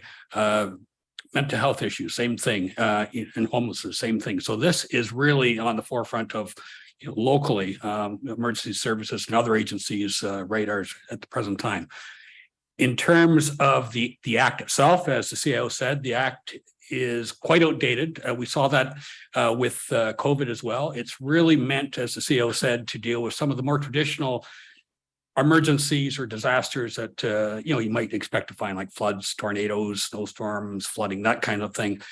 So in terms of an update to the act, I would very strongly support and recommend that if we could advocate for an update of the Emergency Management and Civil Protection Act, that would be very beneficial in a number of areas, but in particular, some of these emergencies that we're having to deal with in the 21st century that weren't even contemplated when the act was enacted back in the 1990s. So thank you. Okay, that's very helpful. Mr. CAO, I'm just going to, roll this up a bit. Are you, do you have anything further to add to the Through you, chief's Madam Mayor. comments? So through you, Madam Mayor, so maybe not specific to the emergency declaration, but I have been listening to what council has been saying, and I do think, you know, a first step before we decide, you know, what is a priority or how we advocate is really to come back to you with some sort of, I think plan was the word that was used in the past, but to come back to you with that. And I think advocacy is a plan. I think working with our partners is a plan. I think exploring shared opportunities is a plan. I think, again, if we go to maybe some of the more traditional language that Adrian was using, or that some members of council inquired about, does this mean money? Does it mean people? Does it mean human resources? You know, I would say, I think that's a decision for council to make at a future time. An emergency declaration by its nature simply means a plan is to come next. As well as some of the other legislated act elements that's included within it. But I think I'm hearing council and that you want to take a very crawl, walk, run approach. Again, listening to our community members talk about some of the issues and some of the data. We have a lot of Lincoln specific data as it relates to homelessness, as it relates to affordable housing. Even more recently, as a few days ago, Adrian shared and Jeff Sinclair shared an update with me that I think maybe some members of council have seen, but I can definitely circulate that again. Okay, Mr. CAO, if you would please share with us, if you can, the conversation that you had with Principal Miller. Through you, Madam Mayor. Actually, this is, I was talking to Councillor Brunet last week, and he indicated if we had heard anything from the schools. And so I did reach out with Principal Miller, and he may have shared with you the comments that he shared with me.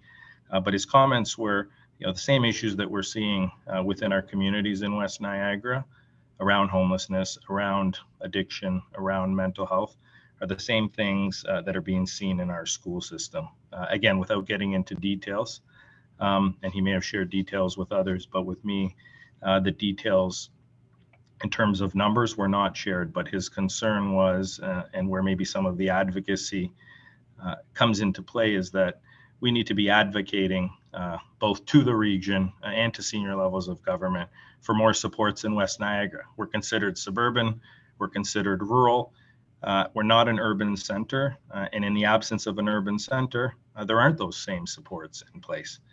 And so his comments were very much focused on raising awareness. Okay, that's very helpful. Thank you very much for that. Now, Councillor Pachariva, you're down the list a bit now. Do you want to come back in now? Well, If I may. okay, I'll tell you what I have. I have a list, councillors, that is Russell, Reimer, Brunet, Pachariva again, and Timmers. So if you would all come out, then Pachariva will speak, and then I'll start with Councillor Russell. Thank you.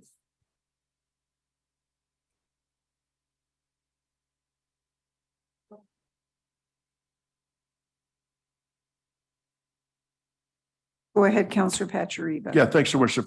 And again, hearing the talk around the room, and I really want this to go through. I would be willing to make a motion, a friendly amendment, and I would go to my seconder about removing the word emergency for the specific town of Lincoln resolution. Originally we were going to support the region's declaration of that. So not recognizing that it still is a problem. I mean, and the chief, and I don't want to give away But I mean, we had in our neighborhood, about 3 weeks ago, 2 overdoses where an ambulance showed up. So again, if it hasn't touched you here, consider yourself lucky. So, but I would recommend, or I would like to say that we replace number 2 with direct staff to prepare a report and develop a work plan and action items that the town can reasonably take towards improving mental health, addiction, and homelessness and affordable housing. Okay, did you send that to the Madam Clerk? Madam Clerk has that. Okay, yeah. Counselor Timmers as the seconder. Are you willing to accept that amendment? Go ahead. Oh, sorry. Go ahead, Counselor. No, everyone's gonna have to come out again. Okay, Counselor Reimer, you'll have to come off. Counselor Timmers, let's try this again. Okay, go ahead. Okay, thank you very much, Mary Easton. I'm a little unclear what exactly Councillor Pachariva is looking to do. Are you just changing number 2? That's it. That's it. I would support that then. Okay, that's fine. Thank you. Okay. All right, we have that we have that on the table. Yep. Madam Clerk's going to put it up.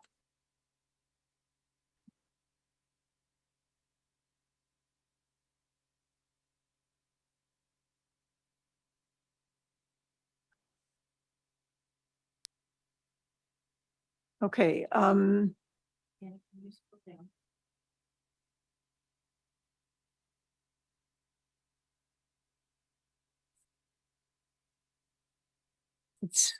it's number 2.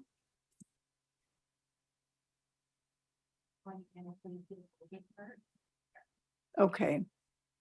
So I think we can all read that. Number 2, direct staff to prepare a report and develop a work plan with action items that the town can reasonably take towards improving mental health, addiction, homelessness, and affordable housing. Go ahead, Counselor. And to advocate for the change in the declaration of emergency. Oh, in the act. In the act. Okay, in the emergency. Sorry. Madam. Okay.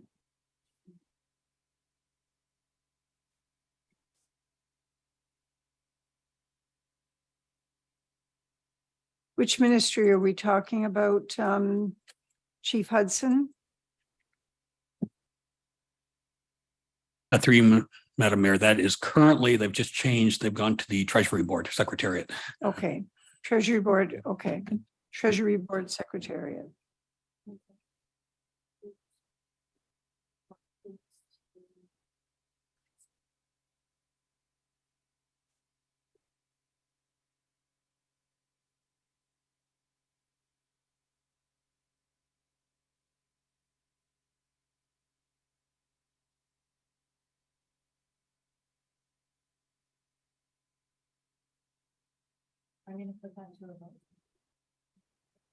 All right, the vote is open.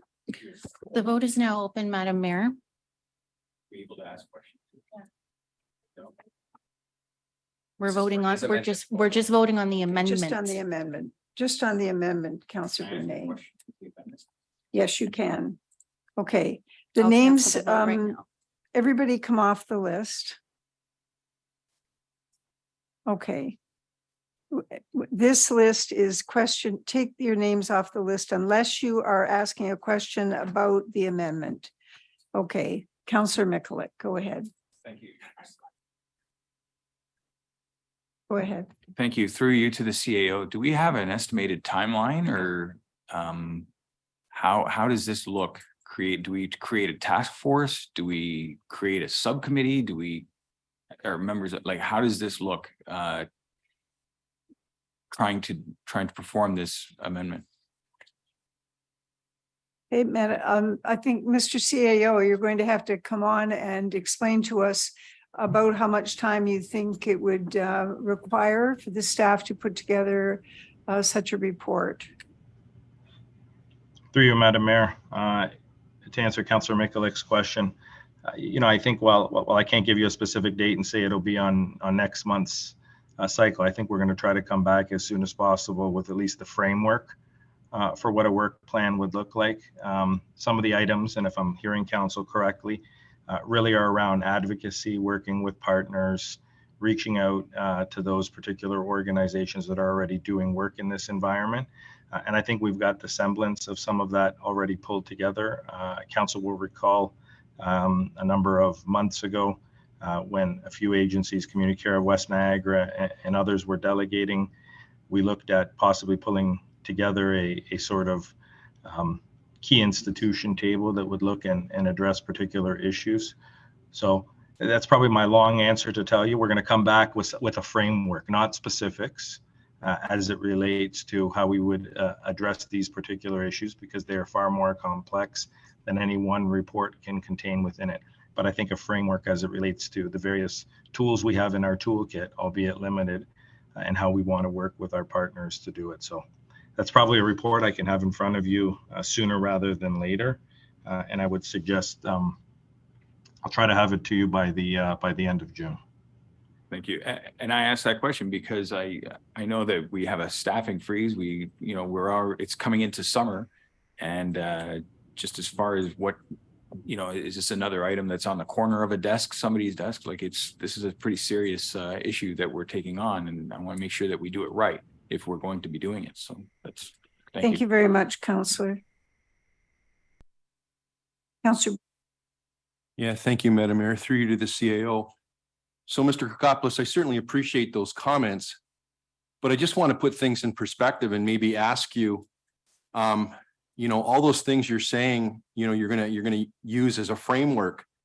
I would suggest that for the last 9 years that I've been on council, and certainly for the last 5 or 6 years that we've had a housing and homelessness task force, that we have been advocating. We've had more delegations at AMO than probably any other municipality of our size. So I'm trying to understand the message that we're sending, that in light of a state of emergency, we're going to come up with a framework to advocate and work with collaboration.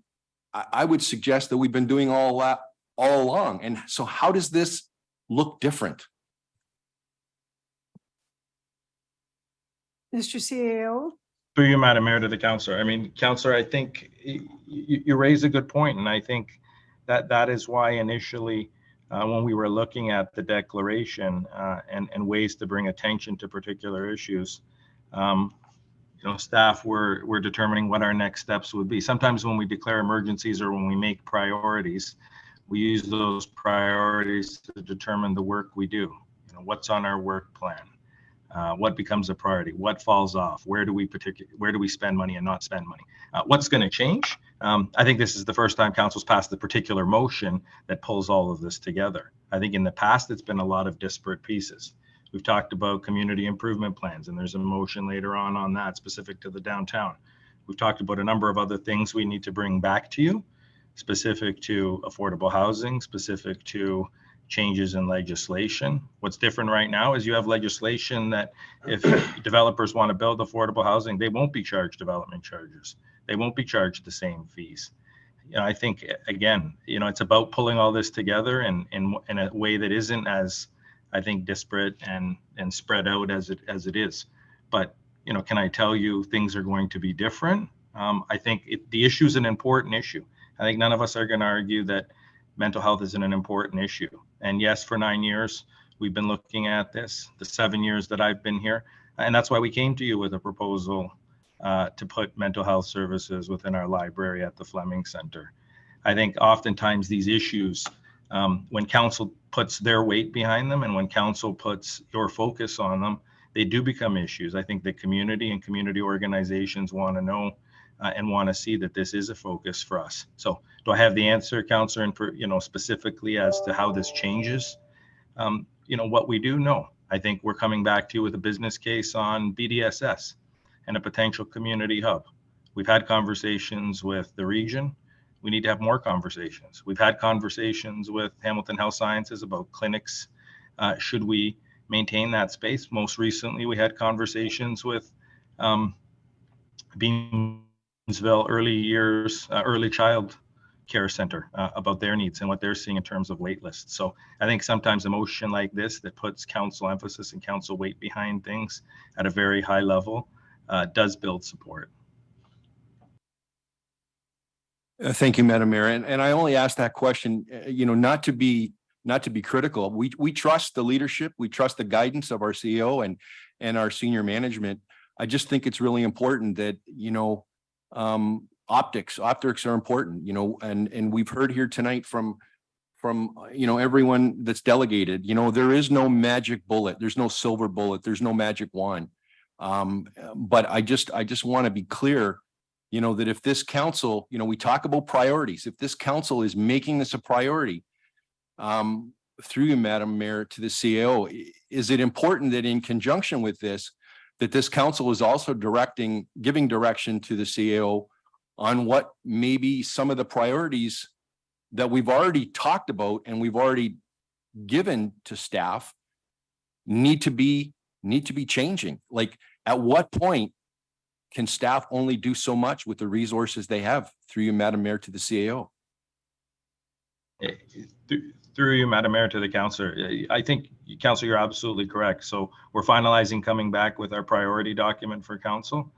I think one of the things we take away this evening as we come back to you with a work plan on this particular item is, does this becomes a lens by which we're making decisions? And so we have reports, and we've got an environmental lens on our reports. We've got economic and financial lenses on our reports. As one of the things council wants us to look at potentially is adding this type of lens. Does this address homelessness? Does this address addictions?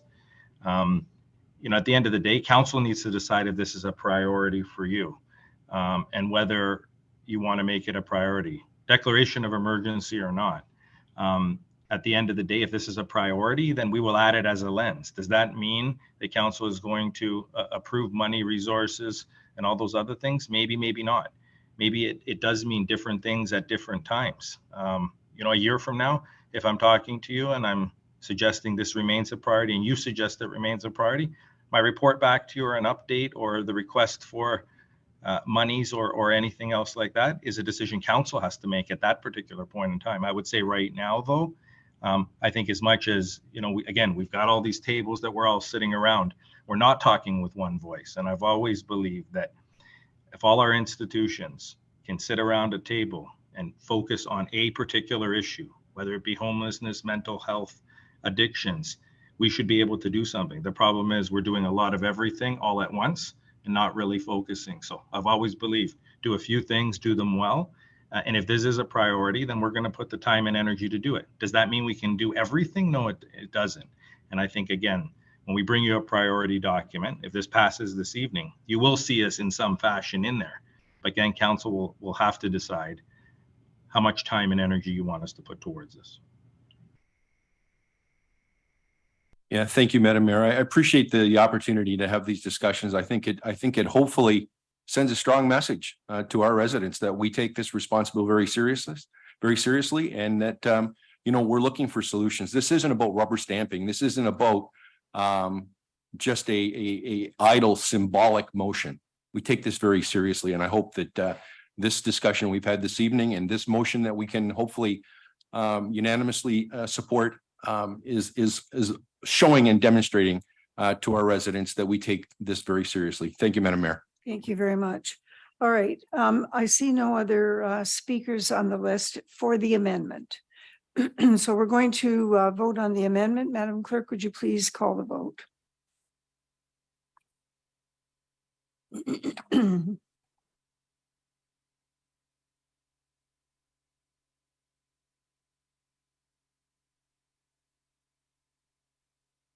And the vote is now open, Madam Mayor.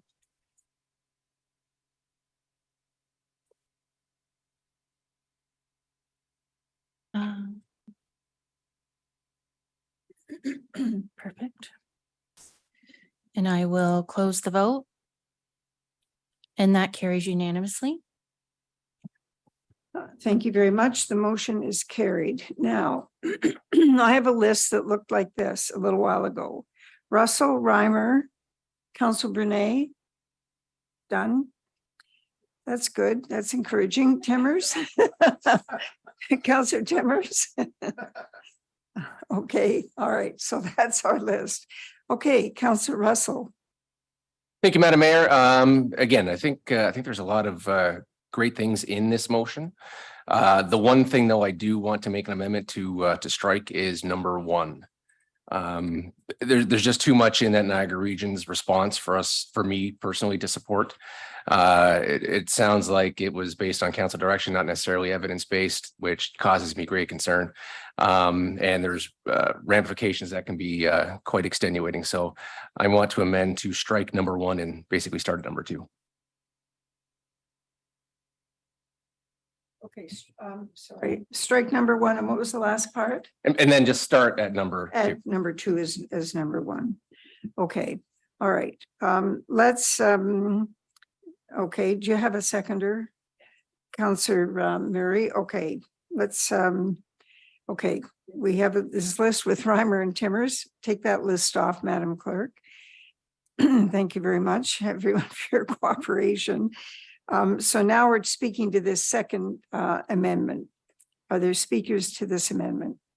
This is to remove number 1 and for number 2 to become number 1. So Counselor Timmer.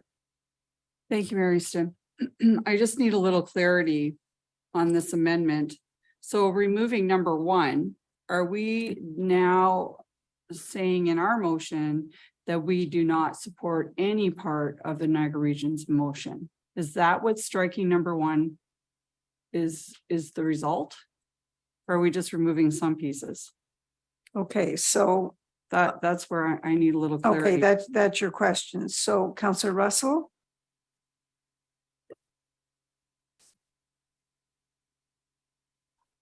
You have to come out, Counselor Timmers. Counselor Russell, go ahead. Yes, it's not, the intent is not to go against the region. It's just not for us to support it.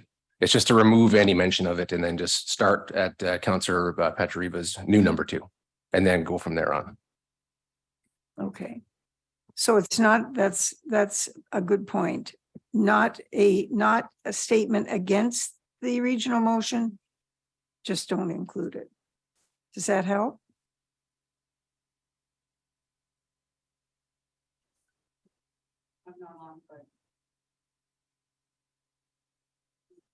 I'm sorry. Okay. Go ahead. Oh, dear. Okay. Go ahead. Thank you, Mary Stin. I personally don't support that amendment. I think we should be supporting the Niagara Region's motion. I think striking that is we're not supporting their motion. So I won't be supporting that amendment. Thank you. Okay, thank you. So Councillor Njima, you're speaking to the amendment. Please go ahead. Thank you, Councillor. I'm wondering if it would help Councillor Timmer's concern if the number 2 that Councillor Pachariva, the amendment we just passed, if it contained language that staff, I don't have it before me, but that staff take into consideration the Niagara Region's recent declaration regarding an emergency on mental health, addiction, and homelessness, that staff take that into consideration when coming back to us with a report. And at least it acknowledges what's happened at the regional level. It sounds to me like maybe that's what Councillor Timmers is concerned about. All right, Madam Clerk, what would be involved in making another amendment to the new number 1? So that's an amendment to the amendment. So, so that would have to be Councillor Russell who moved that and Councillor Murray who seconded if they're in favor of adding that to their amended motion. So I would say that there is wording in here that does suggest that you do support, but Councillor Rajima is asking that we have some extra wording here. I would say, sorry, Councillor Rajima, you're saying that. So the motion, I don't have it before me, it was the number 2 that was added in, that staff come back with a recommendation. So something in there taking into consideration the Niagara Region's recent emergency. Oh, there, Tony, thank you. Number 2 says direct staff to prepare a report and develop a work plan with action items that town can reasonably take towards improving mental health, addiction, homelessness, and affordable housing, taking into consideration the region's recent emergency declaration. Are you in favor of that? Better than the original. So. Counselor Murray. Somebody's on. Counselor Najima, you're on. Okay, Counselor Murray. Thank you very much, Chair. Through you, really just to the room. Well, I recognize the value that that may bring. I do feel that the entire motion talks about what's happening in Lincoln in terms of our challenges with homelessness, mental health, and addiction. And I feel like bringing the region's state of emergency into it doesn't bring any value to it, because we're talking about what's happening here. And I think that's a totally different thing. That's the Niagara Region state of emergency, which is great. But this is about how are we going to address similar concerns that we're experiencing here in our community. So from my perspective, I would prefer not to add that to the amendment. Okay, thank you very much, Counselor Murray.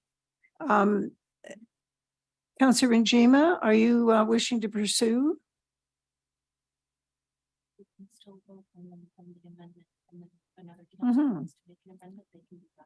Yeah, so are the mover and seconders, they're not aligned?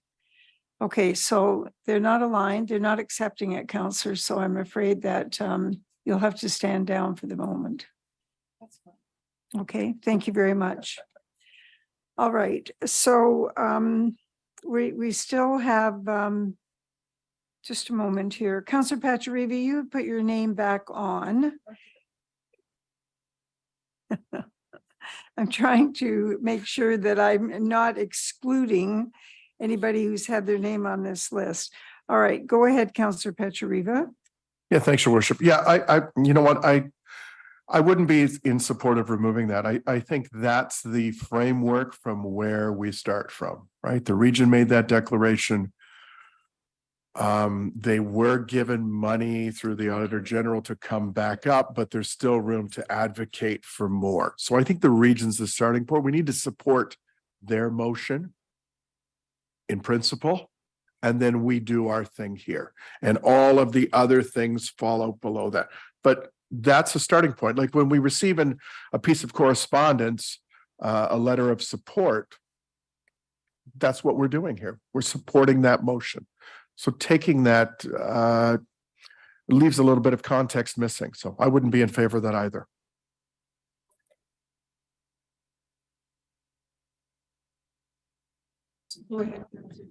Thank you, Mary Easton. Just a quick comment. I totally agree with Councillor Pachariva. We need to include our support for the Niagara Region motion because they are our partner. And if we want to move any of these causes ahead within our town of Lincoln, we need the region. We need to advocate, we need to partner, and we need to work with the region to help us with housing, for example, Niagara Regional Housing. You know, we need them as a partner at the table. So I feel we really should be supporting their motion. So thank you.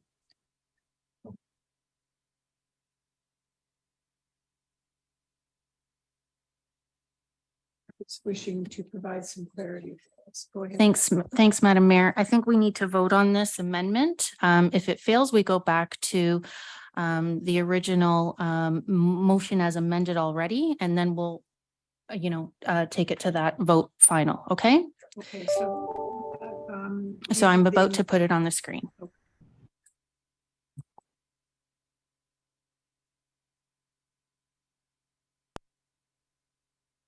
And this was to strike out number 1 originally, which was to, it was the first one, which was support the Niagara Region's response to the previous declared emergencies on mental health, addiction, and homelessness. And that was Councillor Russell and Councillor Murray's amendment.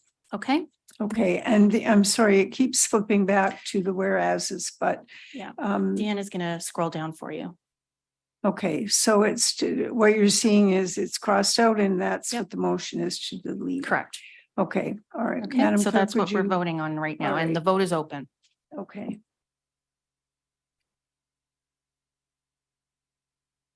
Oh.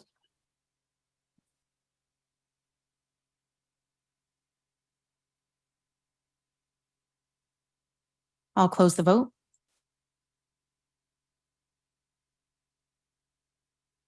And that Okay. carries 5-4. Okay, thank you. Okay.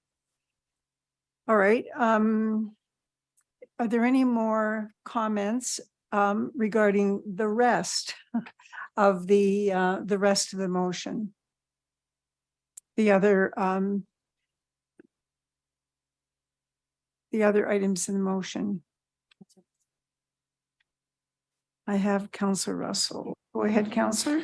Thank you, Madam Mayor. Not the rest of the motion, but the whereases. The last whereas and the third last whereas where it talks about Town of Lincoln and declaring a state of emergency. I don't know if they're necessary at this point, if we've removed that requirement.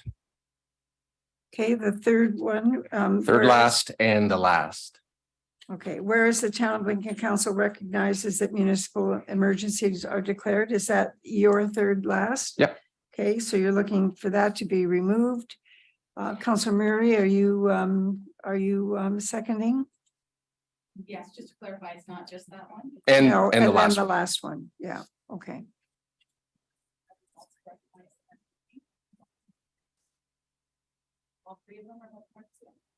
The last three. Through Madam Mayor, the second one does just kind of align that we adhere to the upper level. Okay, so the third last, your motion says remove the third last, leave the fourth last, and remove the last, correct? I'm seeing red lines there. Not the fourth last? Okay, Madam Clerk will put it up.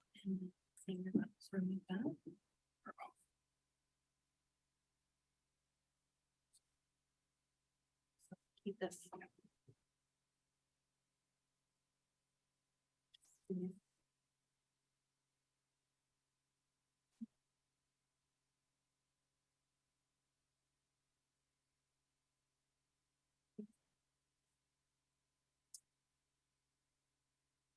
You're first and she's second. Do council have any questions to that amendment before we put it to a vote? I'm going to put it up on the screen. It's just a removal of those two. Okay, I will put it up on the screen for everyone.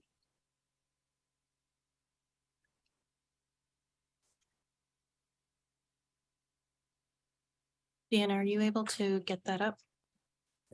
And if you can just scroll down to where it's been struck.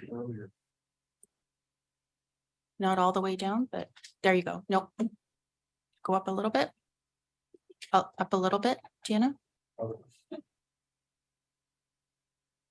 One more. One more. There.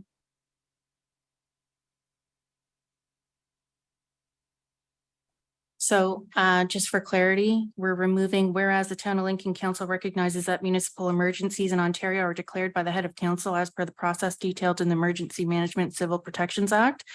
And there is another strikeout of whereas the Town of Lincoln Council acknowledges that a declaration of emergency does not immediately result in a municipality receiving any additional funds or resources from senior levels of government. So those are the two amendments to be removed from the final amended motion, and that's what we would be voting on.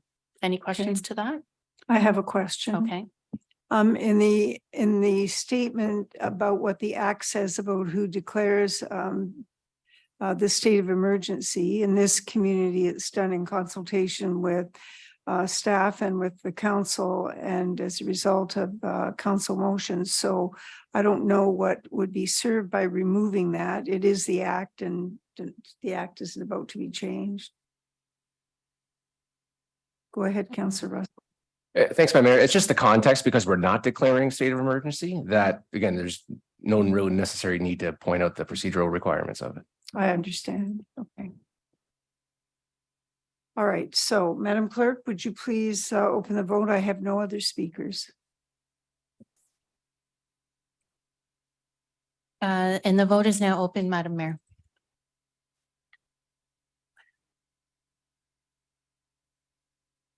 And I will close the vote. And that carries 8-1. Okay. Thank you very much. The motion is carried. Now, I don't have anybody else on the list, but I do have a comment, some comments to make about this motion as a whole. Having been in a position of having to vote, I think this might be the fourth time that I've been in a position to vote for a motion of this type. I agree with the statements that advocacy is a plan, and that when our system is responsive, is probably the strongest indicator that the plan is working. So I don't know, after listening to 3 delegations tonight, that I could say that all counselors are adequately informed on the issues. And it's not a criticism, but I recently saw an algorithm that showed all the different agencies that are involved, and I believe it was only in homelessness. And it was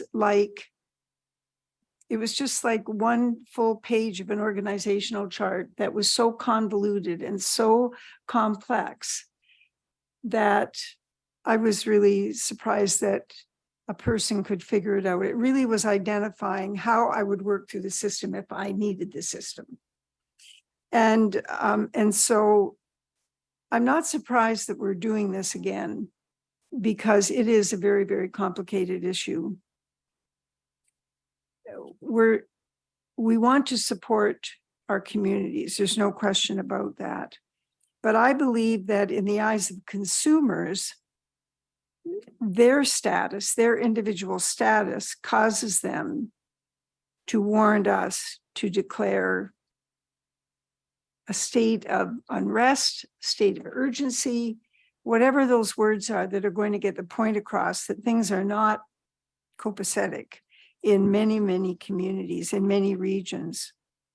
And so let's hope that, there's been some good work done here tonight, and I'm hoping that that will help us then when we sit down with the staff and start talking about the report, that we keep in mind what's been discussed here tonight, so that we are able to, as Councillor Murray says, express those elements that are maybe not unique to Lincoln, but at least are specific to Lincoln, so that we're not overstating it and we're not dealing with issues that we would never really be engaged in directly.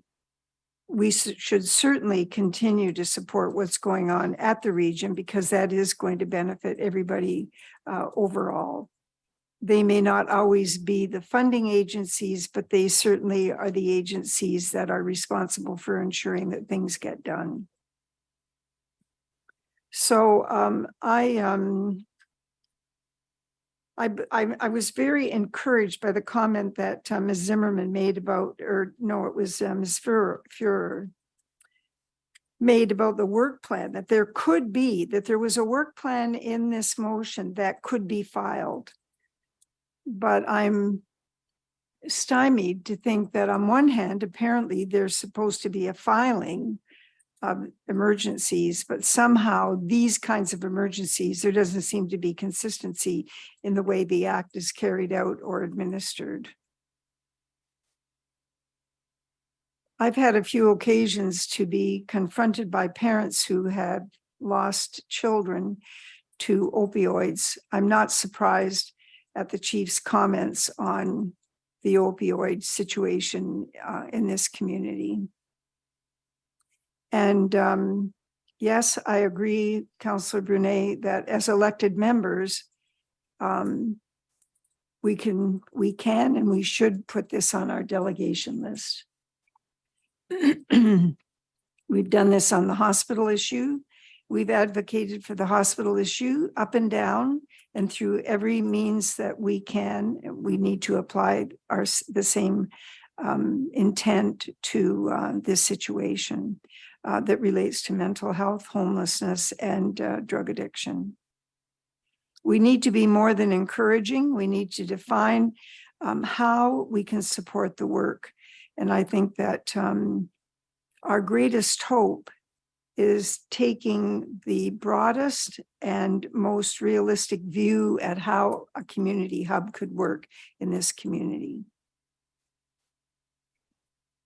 So I'm going to support the body of this motion, and I want to thank everybody for the discussion tonight. It's 2 hours and 15 minutes that I think probably was never better spent. And I appreciate the support of the community experts that came to spend the time with us. Thank you, Madam Clerk. Would you please, I have to pay attention to Councillor Reimer. I'm sorry. Councillor Reimer. Thank you, Mayor Easton. A couple of brief comments. I want to thank Councillors Patriva and Timmers for and staff for the courage to put forth this motion. It is a heavy duty motion. Thank you for tackling these 3 buckets as we've talked about and getting these ideas into print form for all of us. And I hope that the heart of the matter has been realized in some of these changes. I think moving forward, it is wise that we formalize and align this work plan. As mentioned, we are this council and our stakeholders, many who are in the audience tonight, have been key players in tackling all of these issues. And I don't see this changing. I just like the fact that we're formalizing it moving forward. And thank you very much, Mary.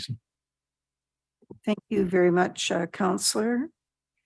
Madam Clerk is pulling up the motion for us. Councillor Mikulik, Just go a ahead. quick comment.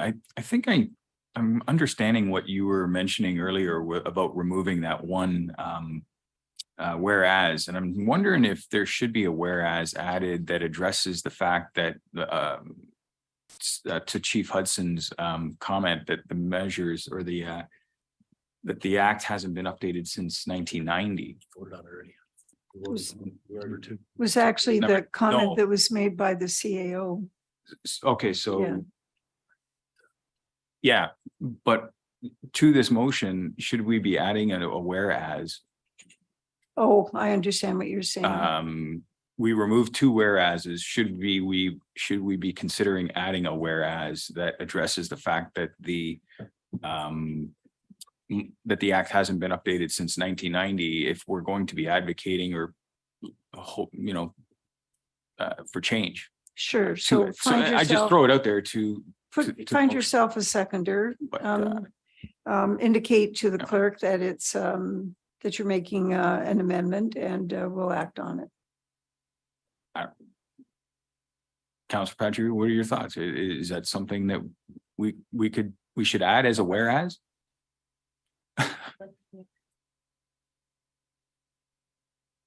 Okay, who's going to second that?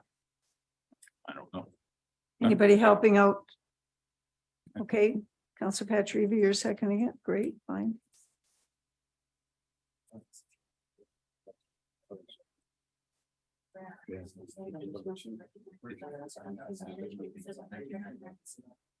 No, but Okay, Councilor Njima, is your comment on this amendment?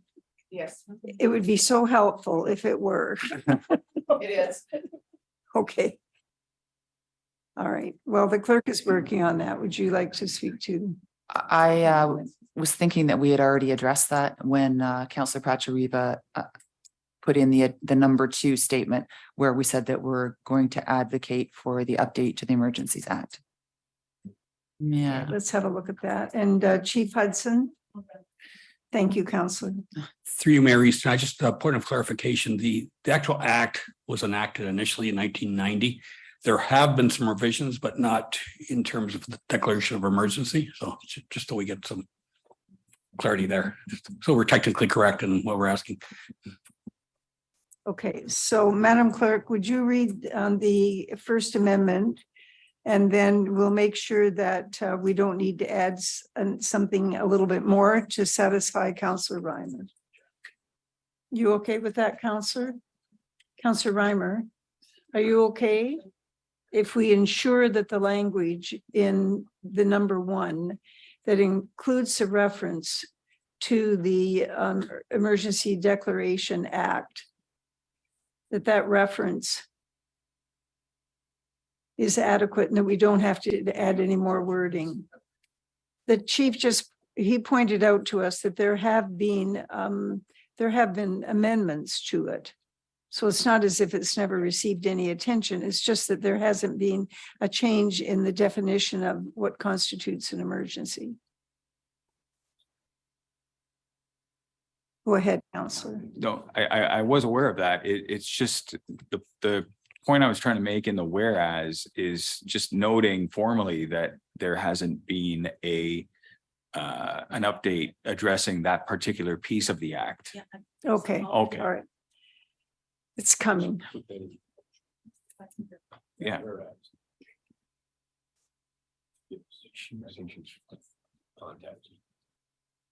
My apology, thank you for entertaining. It just, I know we're shifting on the fly here. That's all right. The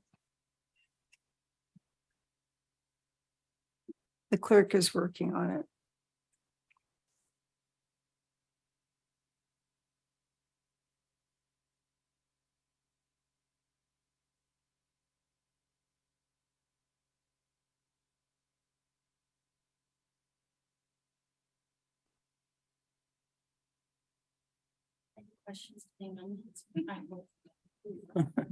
Are there any questions to the amendment? The clerk is asking. There are none. Madam Mayor, I'm going to put it up on the screen for a vote. Deanna, are you able to see that? Can you scroll down to the highlighted part that we've added? Okay, it's not working, so give me 1 second. I'm going to.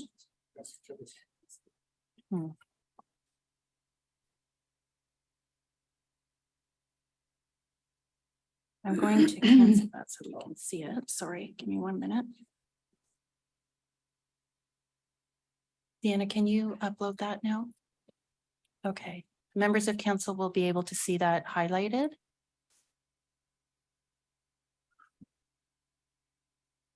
Okay, you can't see it for some reason.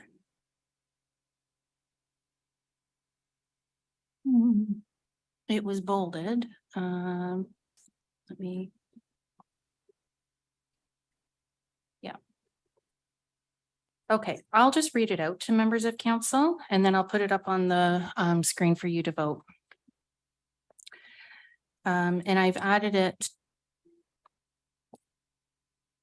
as the second last whereas, okay? So whereas the Town of Lincoln Council recognizes that Emergency Management and Civil Protection Act has not been updated since 1990 with respect to declarations of emergency. So that is the second last whereas that we've added. Is that satisfactory, Counselor? All right, Counselor satisfied?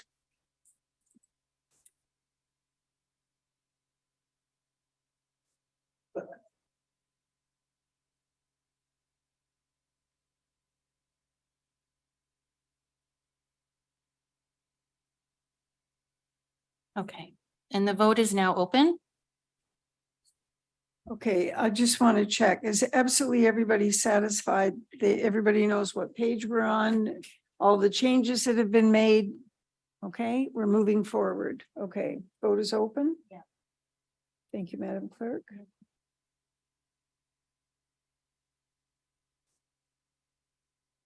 And I will close the vote. And that carries 8-1. Okay, the motion is carried. Thank you very much, Madam Clerk. Thank you very much, councillors, and thank you to the We have delegates. to do the whole motion. Now, we will. Almost there, Madam Mayor. I know.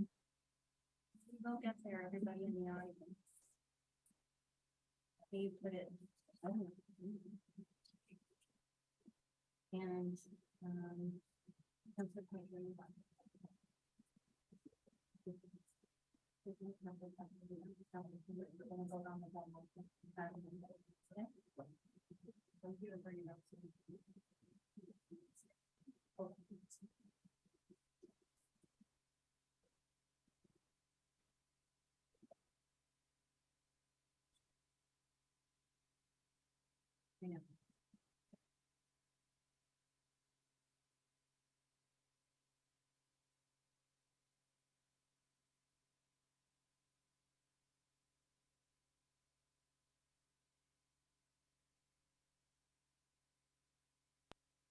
Okay. Madam Mayor, did you want me to read this out? The final motion? Is it? Is everybody clear of all the Is changes? everyone clear? Nobody wants, does anyone wish the clerk to read the entire motion? We're all No. good and clear what that is? Thank you, Madam Clerk. You're No. welcome. Okay. So we'll open the.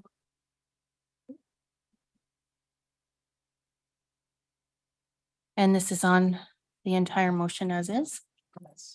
Okay, Entire motion. the entire motion As amended. as amended. And I will close the vote. And that carries unanimously. Thank you, everyone.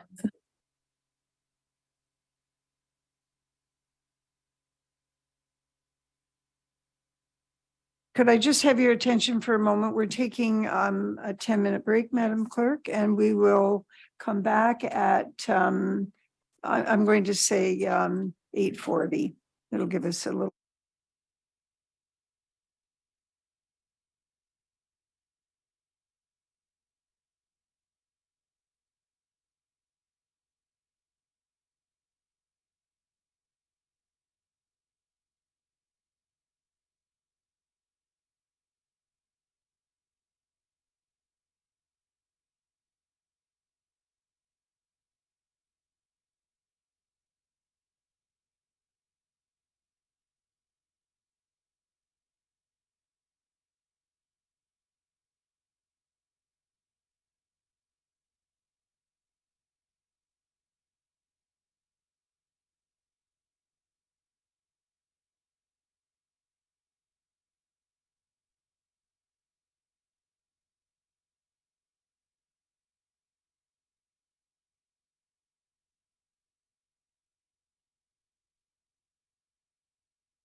Thank you very much, Madam Clerk. We're moving on now to the second part of the notice of motion section. This is being brought forward by Councillor Russell. And the notice of motion is regarding the Beamsville Central Business District and the Ontario Street Commercial Area Community Improvement Plan. It was first introduced on May 8th and is now before us this evening for consideration. Councillor Russell, would you please speak to your motion? Thank you, Madam Mayor. Through you to council. Again, I've talked about this at the last couple of meetings. This was brought forth originally as a request from the BIA.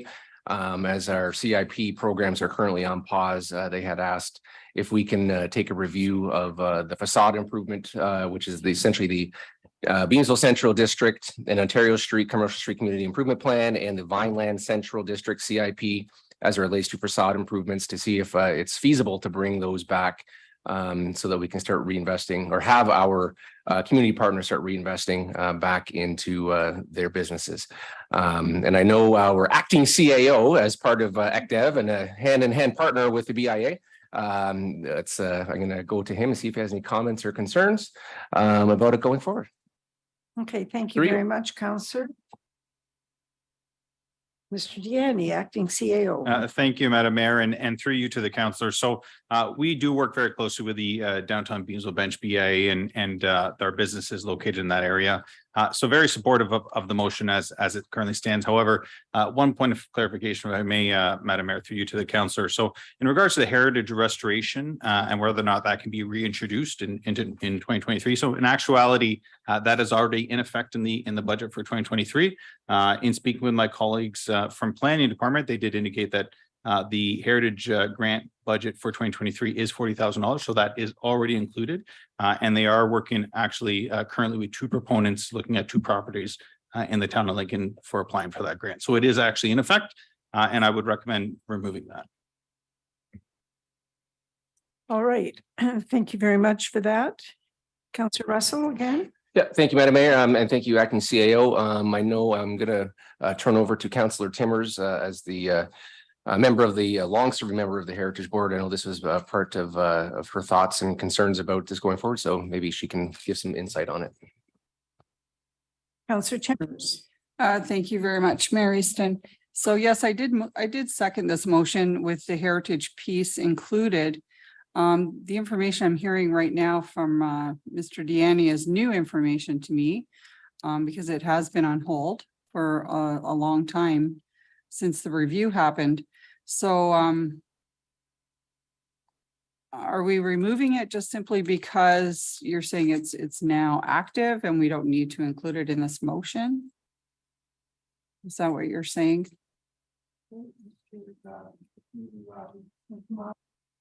Oh, and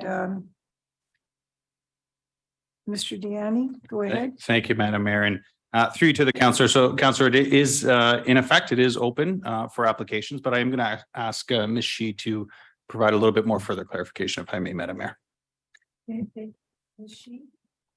Yes, through you, Madam Mayor, to Councillor Timmers. So the heritage grant was separated from the CIPs for this year 2023 and was approved in the 2023 budget. So it's separated from the general CIP programs.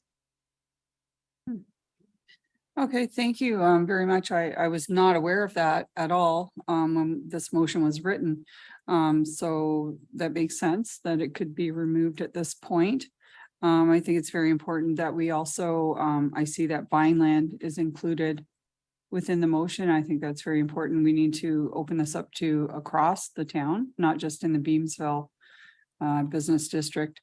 So that would be my thoughts on it. I know we are not approving anything at this point. This is just a motion asking for staff to bring back and see if this is possible. So that's all this motion is speaking to tonight. So thank you, Mary Easton.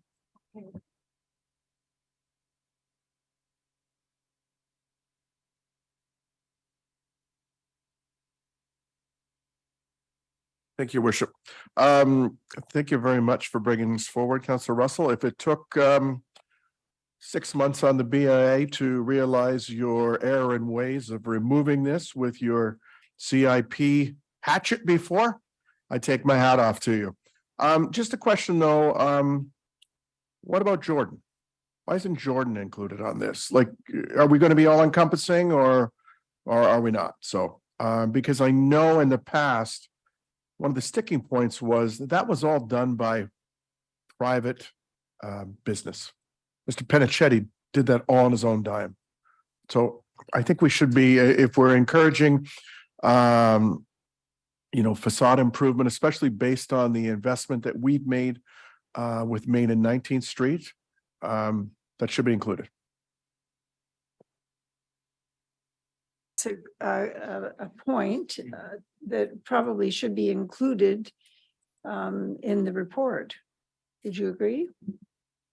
So through you, Madam Mayor, to the councillor, part of the reason why it's not included in the motion is because Jordan actually doesn't have a CIP program.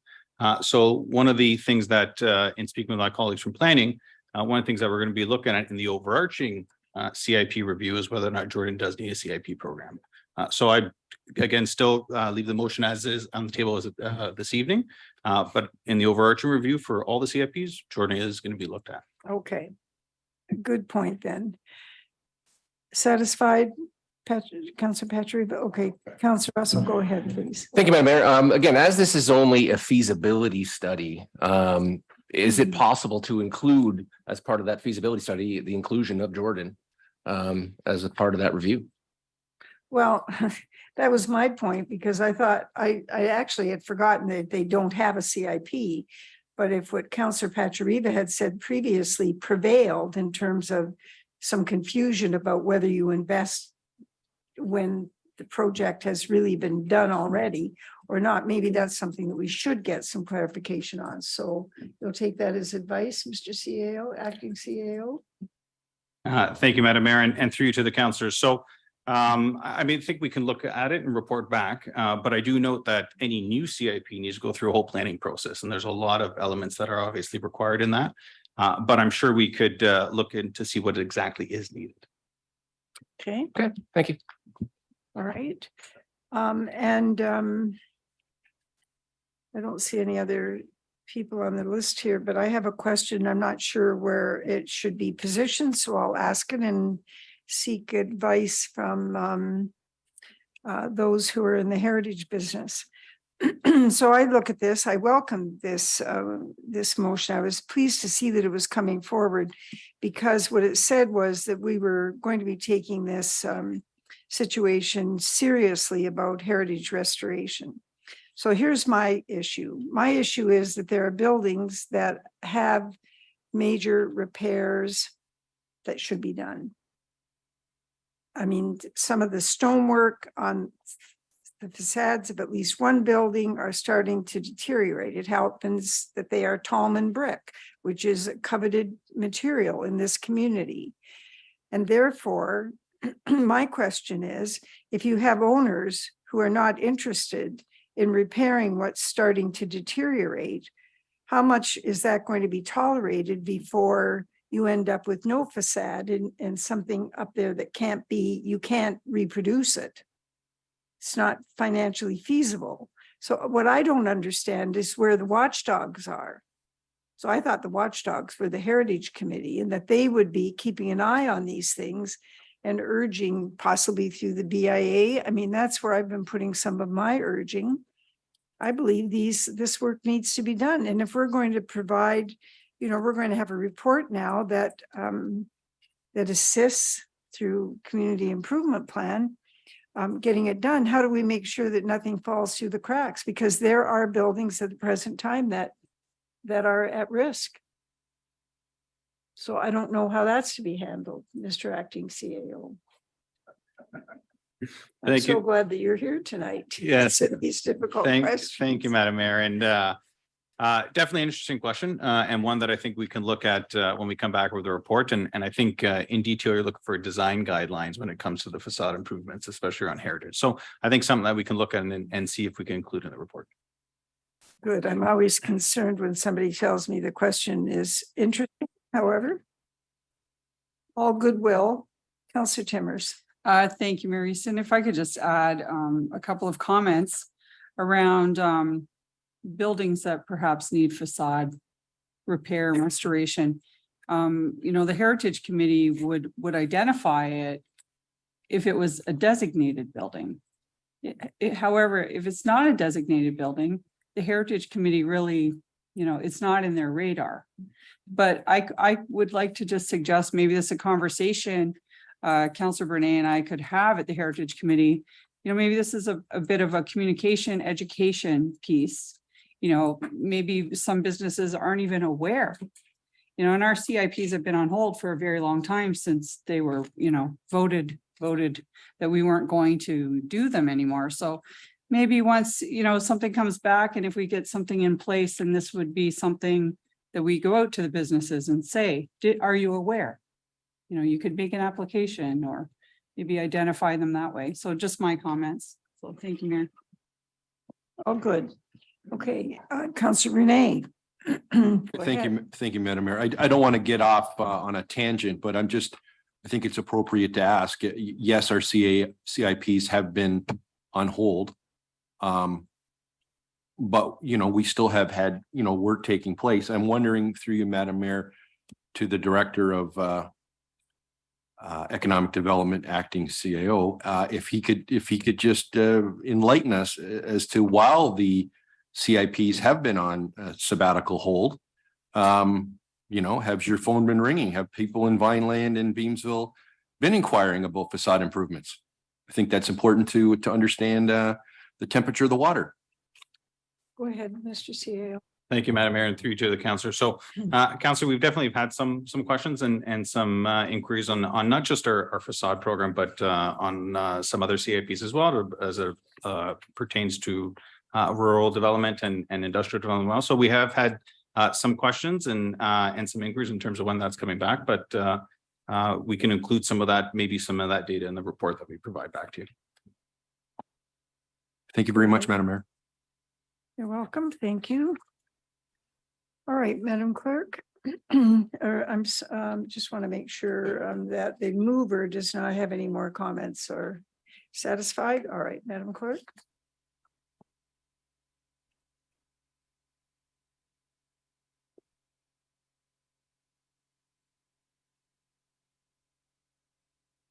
So I'll speak to what was put forward by the mover and the seconder.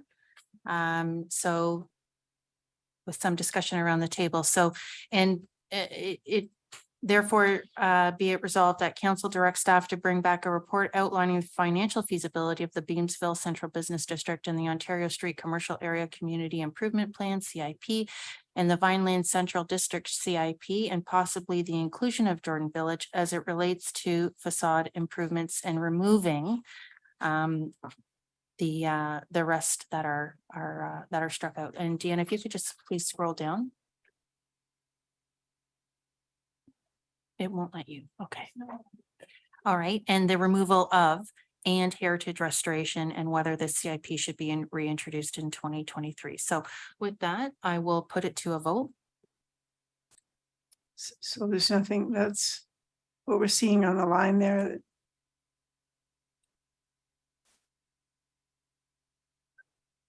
That's as far as she can move down. Okay. All right. Thank you. Okay. The vote is open. I see. Oh, now she can. Yeah, there it is up there.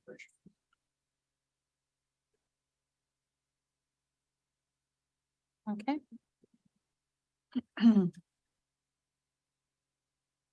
And I will close the vote.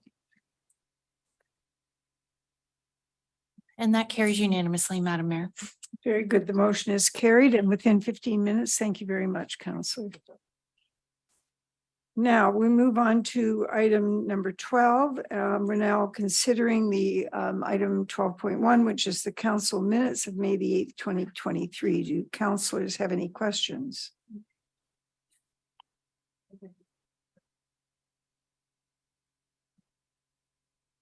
All right, I have a motion moved by Councillor Majima, seconded by Councillor Murray, that council approve the minutes of the following meetings of council minutes of May the 8th, 2023. Madam Clerk, would you please open the vote?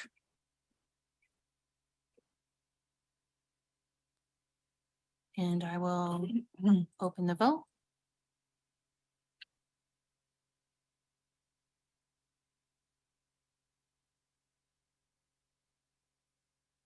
And I will close that vote. And that carries unanimously, Madam Mayor. All right, thank you. The motion is carried. Item number 13 is items for consideration, and we have two items that we're bringing forward this evening. The first item is from the council information package, the week ending May the 26th. Correspondence is from the Lincoln Pelham Public Library regarding a financial feasibility study for the Rittenhouse Reimagined project. I believe that Julie Andrews is in attendance. Is that the case? She is. She's been having some technical difficulties. Julie, are you on the phone? Can you hear us? I can. Can you hear me? Yes, we can. Thank you. Yes. Okay. So, Julie, thank you very much for attending. I asked that this be brought forward because I felt that it was important to maintain the continuity on the correspondence that the library had been providing us on their redevelopment plans. So Julie, if you wouldn't mind going ahead. Sure. Speaking to the correspondence. Sure, I'm happy to. So a little history in that we know that the proposed development in the Vineland, Jordan area, as per Prudhome's, over the next few years is going to bring increased population to the area, and that we are already deficient in library square footage according to Ontario Public Library guidelines. We have begun to plan for improvements to the Rittenhouse branch that will also address accessibility before 2025, as per the Ontario guidelines. So to that end, grant application was prepared for the Green and Inclusive Community Buildings Grant proposal deadline in February, which included a Class D design concept, which is the most basic design concept, and came in at approximately $10 million. The grant would provide over $6 million of that. Were we to go with that initial design, of course, that's a very rudimentary design.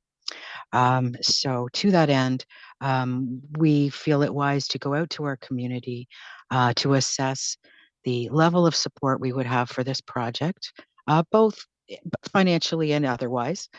So we requested expressions of interest for a feasibility study, and we have selected the Armstrong Group. The library board has voted in favor of contracting the Armstrong Group to assist us with a financial feasibility study to begin in June. So I welcome any questions you might have. Right. Thank you very much, Ms. Andrews. I have a question from Councillor Murray. Go ahead, Councillor. Thank you very much, through you, Madam Mayor. Thank you very much, Julie. It's an exciting project. I hope that the community is really going to be very much behind this project, because I think libraries are a really integral part of our communities. I'm just wondering, as you mentioned, that so much of it is going to be servicing the Prudhome's development, but the Prudhome's development isn't there yet. So the challenge would be that the people who are going to directly impact aren't there for us to ask them to support the program. So is there any insight into how you guys anticipate that will play out? Well, certainly through you, Madam Mayor, to the councillor. So we've, as I mentioned at the last time we were there with you, we do have a community survey out at the moment, and it's almost complete. We've had almost 700 responses miraculously. It's going really well. So we've really been able to glean a lot of fantastic impressions from the community now, from Jordan and Vineland now. And let me also say that the library branch and its improvements will of course serve the whole community of Lincoln, not just the new residents of Prudhome's. But it would certainly be a draw to pull them across into the town, into Vineland. So when those developments begin and when there are residents to speak with, we certainly will speak with them. But obviously we can't do that right now, and we're using data that we've collected otherwise to help inform our process. Thank you very much, Julie. You're welcome. Very much. I see no other questions. I have a motion moved by myself and seconded by Councillor Mikulik that council receive and file for information correspondence from the Lincoln Pelham Public Library regarding a financial feasibility study for the Rittenhouse Reimagined project. Madam Clerk, would you please open the vote? And the vote is now open, Madam Mayor.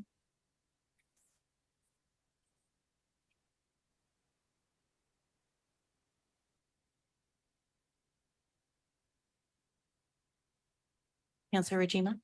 Nothing there for me. Okay, are you in favor or opposed? I'm in favor. Thank you. I will close the vote. And that carries unanimously.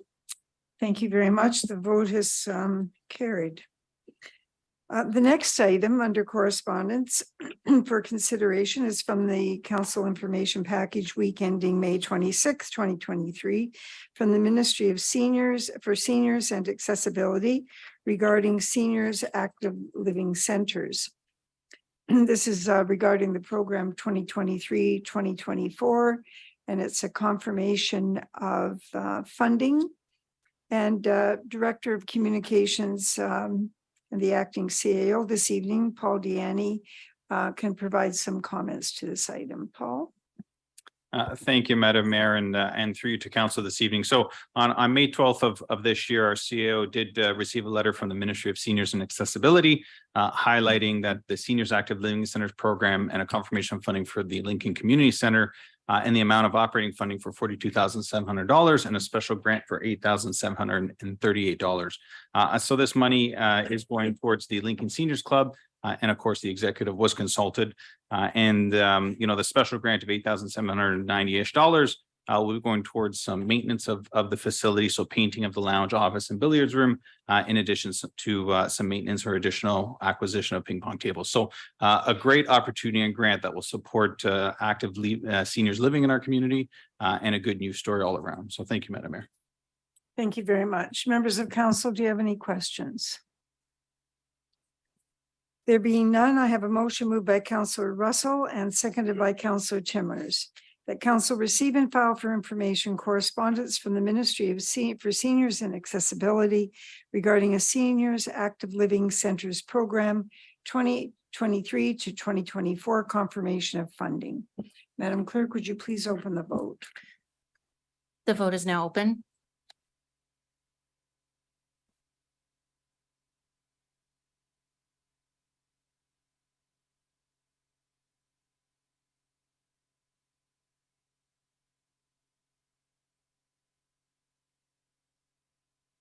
And I will close the vote.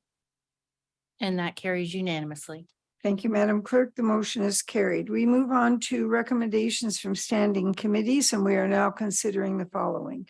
Budget Committee minutes of May 23rd, 2023, and Committee of the Whole minutes of May 23rd, 2023. Do members of council have any questions? There being none, I have a motion moved by Councillor Brunet and seconded by Councillor Reimer. The council approved the following recommendations from standing committee. Budget Committee minutes of May 23rd, 2023, and Committee of the Whole minutes of May 23rd, 2023. Madam Clerk, would you please open the vote? And the vote is now open.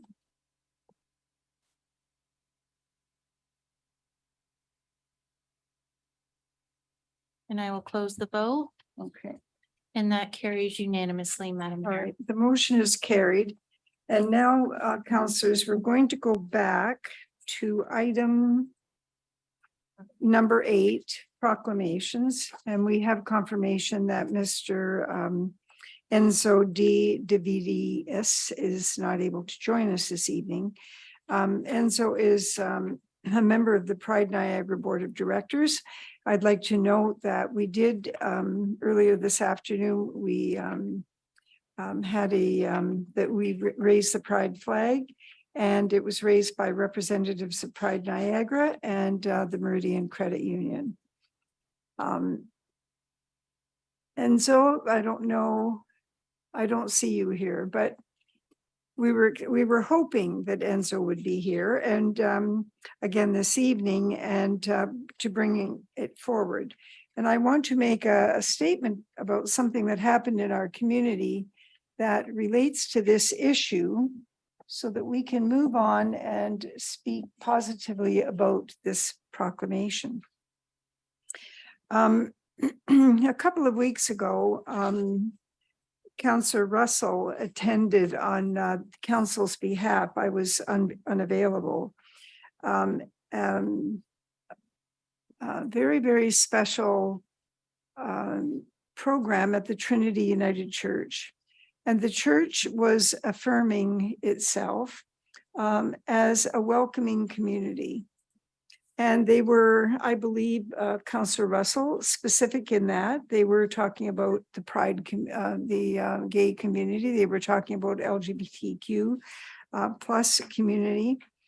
And so you can imagine that they entered into this with great courage, but at the same time feeling some trepidation about how it would be received by the community.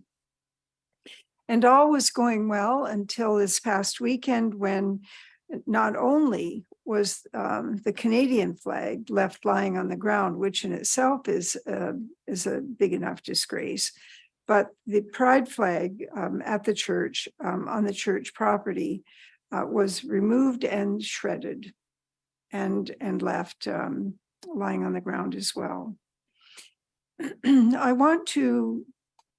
don't need to remind council, but I do wish to remind the community that council has in place a strategic priority of being a welcoming community. And these are not strategic directions that are taken lightly. And they also have a considerable degree and element of community input before they are decided. We strive to create a welcoming environment that is open to fresh ideas and new perspectives, where residents and businesses participate fully in the social, cultural, and economic life of the town, and where people and businesses discover and identify our community as a desirable place to grow, prosper, and belong. We support Trinity United Church in its actions to identify itself as an affirming church in Lincoln. And we support all individuals and groups who promote equity, diversity, and inclusivity so that all members of the Lincoln community are able to function and contribute to the peak of their abilities. Having said that, I am going to be reading a proclamation tonight, and this proclamation was specifically requested by Pride Niagara.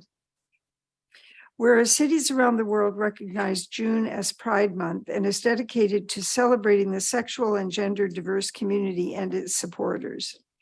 Whereas Pride Niagara is as resilient as the community it serves in offering to support to ensure that we can continue to provide connectivity and social outreach across Niagara to bring awareness and education, as there is still much work to be done.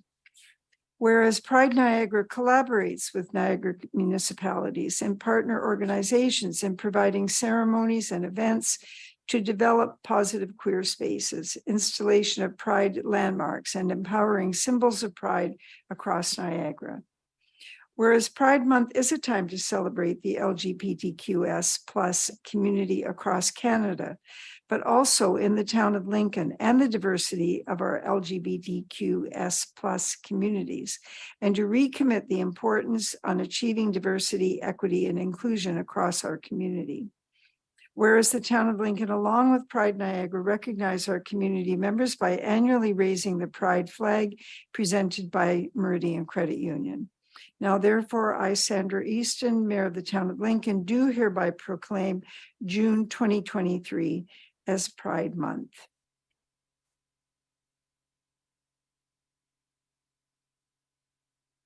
All right, Madam Clerk, the proclamation then I'll give it back to you to present to Pride Niagara Agency. All right, now we're moving forward, Madam Clerk, to page 15.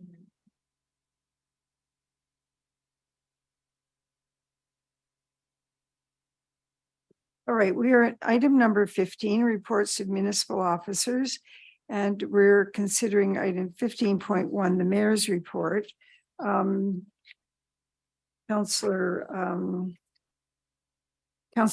Foster is not attending this evening. So let me first, to members of the public, outline some of the activities that I've been involved in since our last meeting on May the 9th. In fact, on May 9th, I attended later in the day the European Union Day at the region, where we had a flag raising. And then, as we usually do, and this is only the second time that I've been involved, we met with a large number of members of the European Union from over many, many countries at a reception later in the day. And it was very interesting talking to them about what was going on in their countries and the kind of work that they were doing here. Some of the consul generals, they're located in Toronto, but the ambassadors are located in Ottawa. And it was very interesting. And certainly we spoke again to the representatives of the Ukraine, even though they're not a full member yet. They and you, some of you of the councillors will recall that we had delegations in the past by Moldova, and the representative of Moldova was there, and they are also on the list now for consideration. I spoke to one of the executive members who told me it's about a 5-year process, apparently, to bring them on. And one of the most important elements of bringing them on, Mr. Acting CAO, Director of Economic Development, is to ensure that when they join in with so many other countries that are much bigger and that have larger production, for example, on wine, the question is whether or not their own economies will survive if they have a huge influx of wine from Germany, for example. It's all very interesting. It's a different world, but it's a good way to find out different perspectives, their perspectives on what's happening and how they see Canada and the role that we play. I always enjoy attending this. And as I said, it's just only the second time, and I find it very enlightening. We have had earlier focus on Economic Development Week, and I think that from my perspective, I was able to attend all but one, and I just feel that the quality of business that's coming into our community and the benefits that it's bringing to people who live here, it really is strengthening us as an individual community. It's taking away some of that pressure that you face when you're growing and you feel that you're going to find yourself as a bedroom community. But these businesses that are here and their growth and the new ones that are coming are really changing that image. Today, I continued with the second meeting of the AMO committee that's dealing with input on Bill 23. Today was the first indication that we had that there is a significant pushback to the province on some of their ideas. And one of the areas that's being discussed extensively is the whole matter of the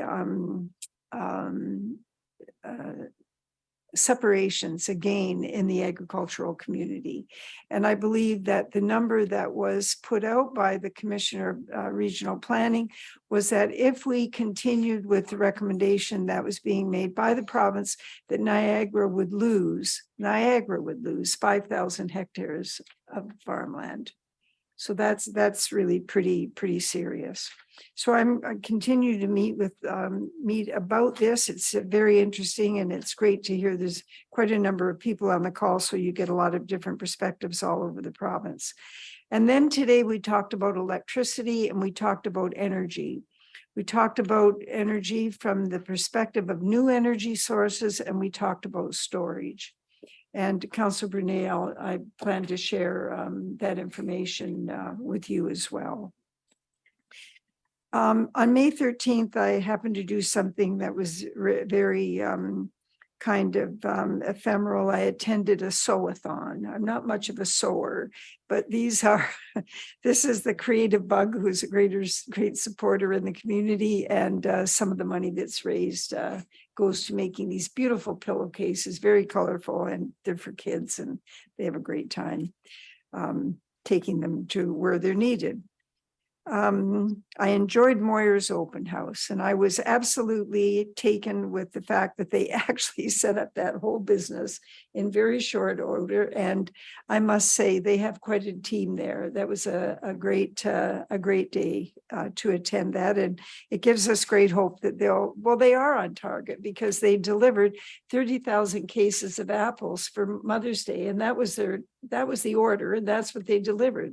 And the only shortcoming in all of it was that they had to decorate them by hand. So it was great. May 15th, that was week ago, Monday was regional week at Queen's Park. And there was a big focus on homelessness in the delegations that took place. So that went on for a few days. On May 16th, there was a meeting on additional homes to satisfy shortages. That's something else that's ongoing, but not moving too quickly. On May 18th, I attended Mayor Cheryl Ganan's first State of the West Lincoln Township, her State of the Township. And that, so make sure. Yes, then on May 18th, we also had Niagara Regional Council. And on the 20th, it was the 90th birthday of Ron Woodcock. And some of you may have gone, because as I found out when I was there earlier on, as a Jordan resident, he's pretty well known as a baseball and hockey player, and a guy who still at his age is organizing tournaments and things, even though he's not all that mobile. But I also found out that I've known his wife for years, and I didn't realize it. And here she's been volunteering for I don't know how many years, raising money at the museum gift shop for the museum. So they're quite a family. On May 23rd, I attended the Great Lakes and St. Lawrence Cities Initiative discussion on resilient communities. This terminology is something that is coming up very often, and you're going to hear more and more of it. It seems to be language that the Premier is also beginning to understand is worth investigating. That same day, we held our budget committee, the ad hoc committee, and there were recommendations that came out of it, which have been now since ratified by council.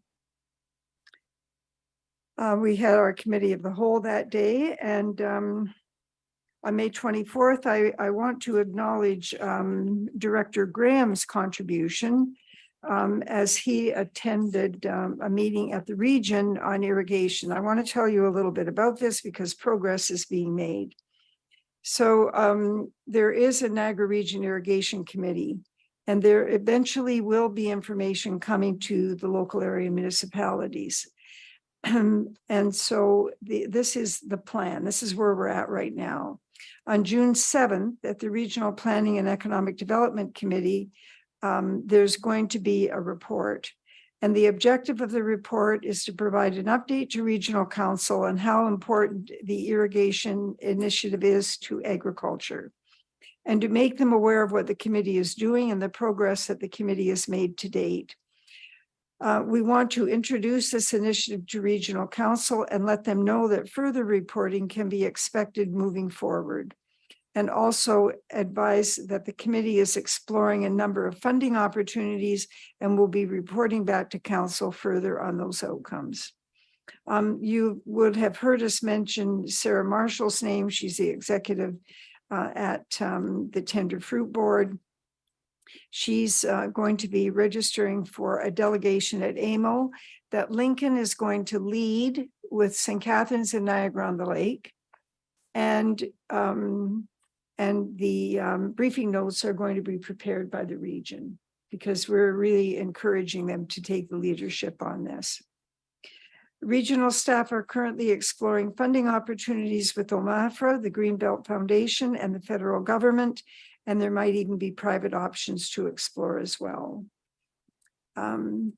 Dave reports that there was some discussion around doing it in an OMAFRA delegation at AMO. I just spoke about that, and we're moving forward on that. That is going to happen. So some of you will be part of that as well. So I think there's very good progress there. Now, just bear with me for a moment.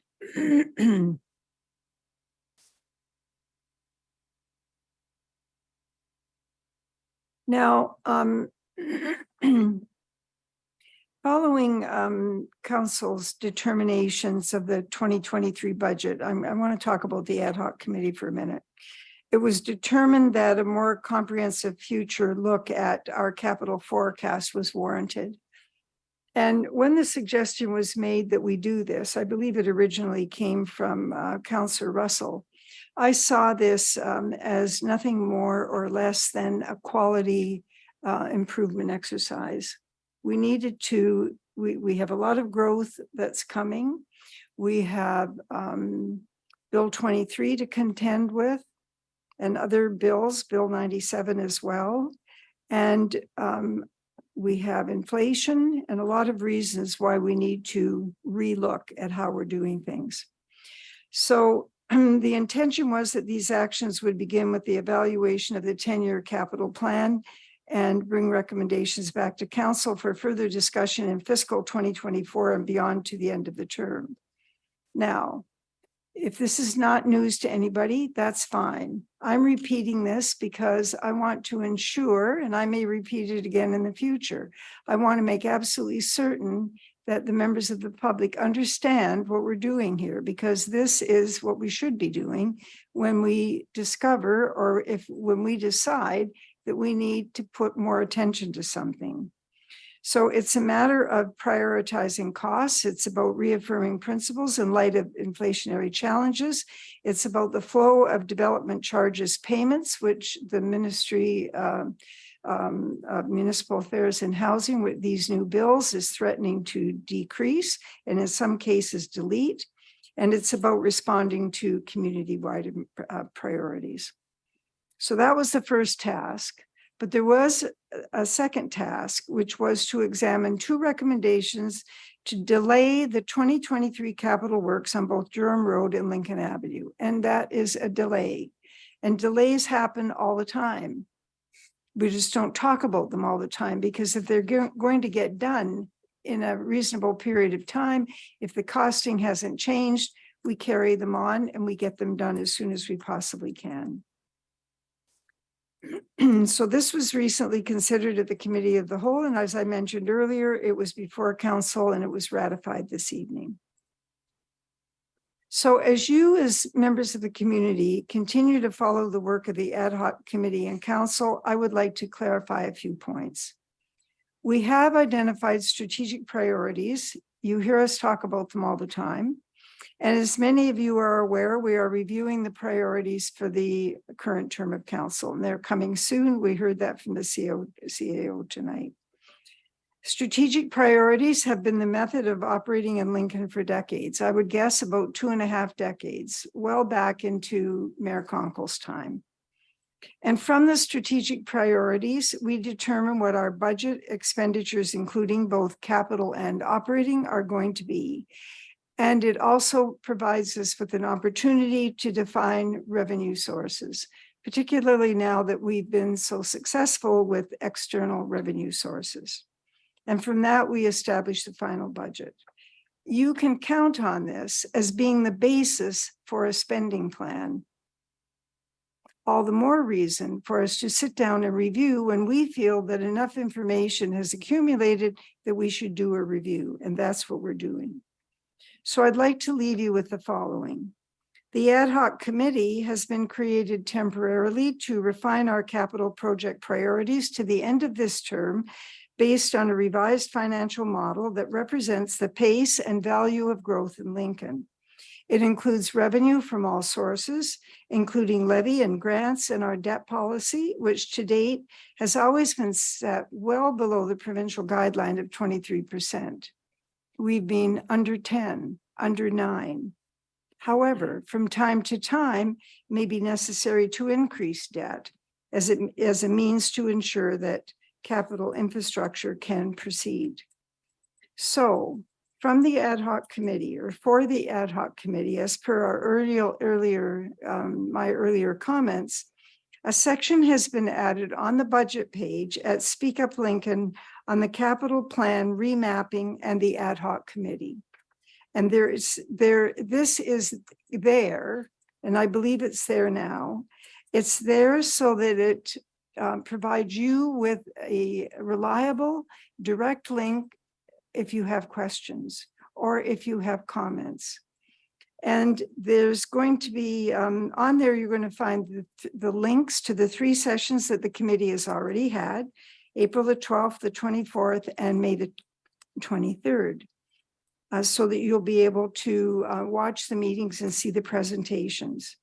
And there's a little bit of an explanation there that will set this up well for you. But I want to ensure that we are on the right footing here, that you understand what is happening for all the right reasons, and that we can go forward and ensure that all your questions are answered in a timely and complete fashion. So the link is https://speakuplincoln.ca/budget 2023. So that's the end of my report this evening. And as usual, and when I feel that it's important to reinforce it, you live in Lincoln. It is a community of encouragement. Every citizen strives to be a good neighbor, and children and youth are encouraged to achieve their very best. Business contributes to growth, and the sustainability of our community's vision as a place to grow, a place to prosper, and a place to belong prevails. Thank you for welcoming us into your homes this evening. All right. Thank you very much. And I have a motion moved by Councillor Njima and seconded by Councillor Mikulik that Councillor receive and file as information the following Mayor's report. Madam Clerk, would you please open the vote? Vote is now open.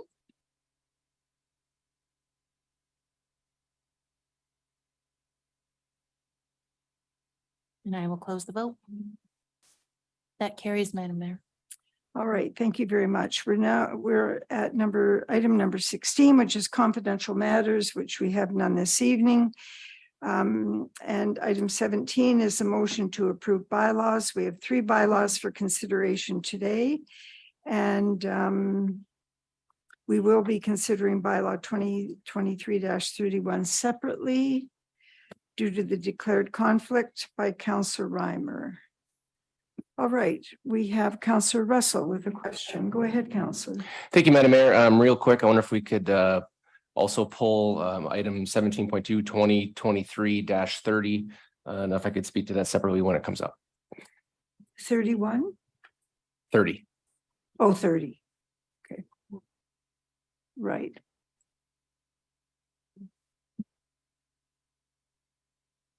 Madam Clerk, can you put that up? I sure can, yep. And this is specifically bylaw number 2023-31.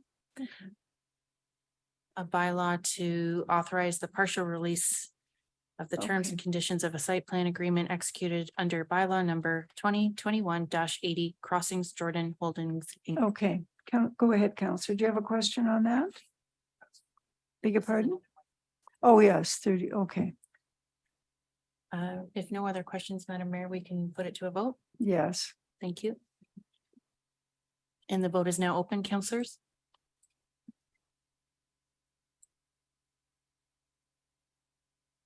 And I will close the vote. And that carries. Okay.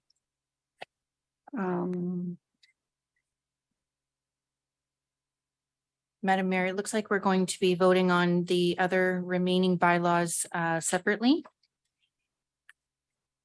Okay. I have a motion moved by Councillor Reimer and seconded by Councillor Russell that leave be given to approve the following bylaws. 2023-29, a bylaw to adopt the estimates of all sums required and set the rates of taxation for the year 2023. And item 2023-30, bylaw to amend bylaw 2022-04, being a bylaw to provide for the rules of order of council and its committees, the procedural bylaw. Just a point of clarification there, Madam Mayor. Councillor Russell wanted to speak to bylaw 2023-30 to be voted on separately, so we'll separate that one out. Okay, but I Thank have you. a question with, Yes. Councillor Mikulik, do you still have a question? No? Okay.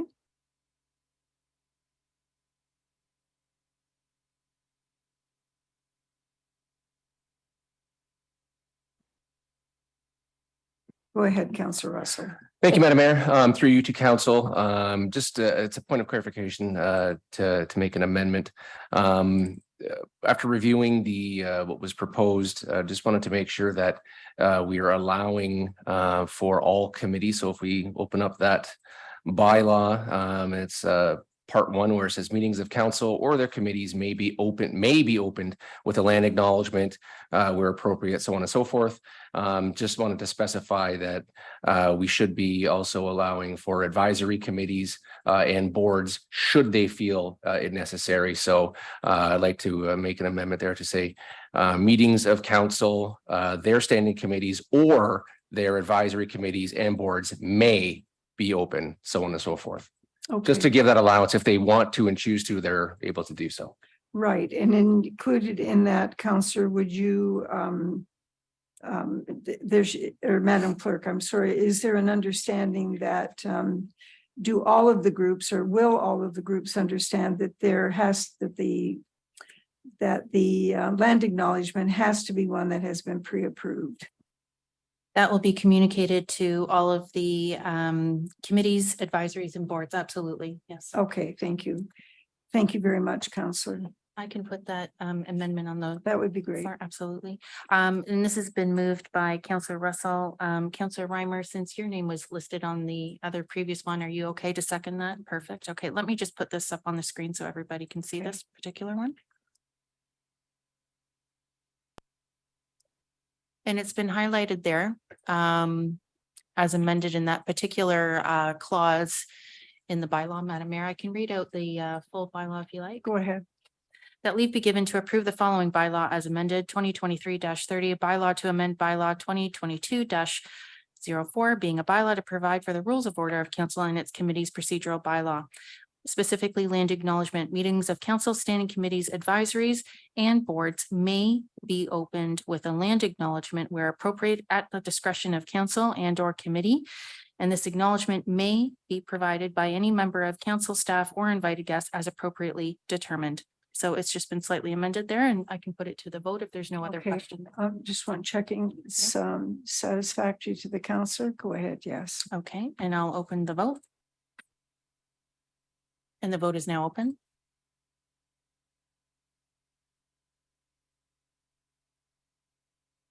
And I will close that vote.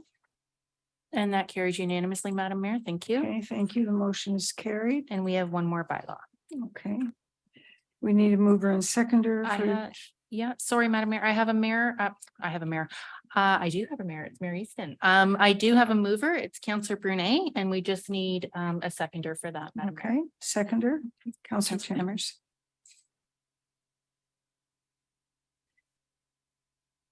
Did you want me to read that out? Go ahead. That leave be given to approve the following bylaw 2023-29, bylaw to approve the estimates of all sums required at the set rates of taxation for the year 2023. And if no other questions, I can put it to a vote. Open to the vote.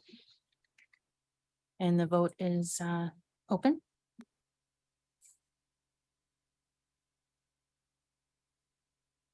And that carries. Carries 8-1, Madam Mayor. Thank you. Motion is carried. Okay. Thank you very much. We're now at item number 18, which is a motion to confirm proceedings of the council meeting. I have a motion moved by Councillor Mikulik and seconded by Councillor Brunei that leave be given to introduce bylaw number 2023-32, being a bylaw to confirm the proceedings of council at its meeting held Monday, May 29th, 2023, being read a first, second, and third time. The bylaw number 2023-32 be enacted and passed, and that the mayor and clerk sign and seal the said bylaw. Madam Clerk, would you please open the vote? And the vote is now open, Madam Mayor.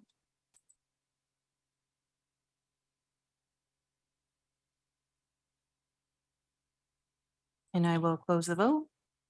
And that carries unanimously. Thank you. Thank you. The motion is carried. We move on to item 19. Motion to adjourn. I have a motion moved by Councillor Murray and seconded by, just a moment. Just a moment. Before we motion to adjourn, do members have any comments? I'm going to have this one put into yellow highlights one of those days. Are there any comments? Thank you. We will move on to adjourn, and I have a motion moved by Councillor Murray and seconded by Councillor Russell. The council meeting on May 29th, 2023 be adjourned at 21:39 hours. And the vote is now open. And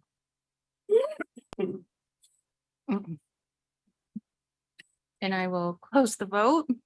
And that carries unanimously, Madam Mayor. Thank you. Great, thank you. Thanks, everyone. Thanks, staff, and everyone that was on the call. And thank you very much, councilors, for your participation. Thank you, Mr. Deanne. You got our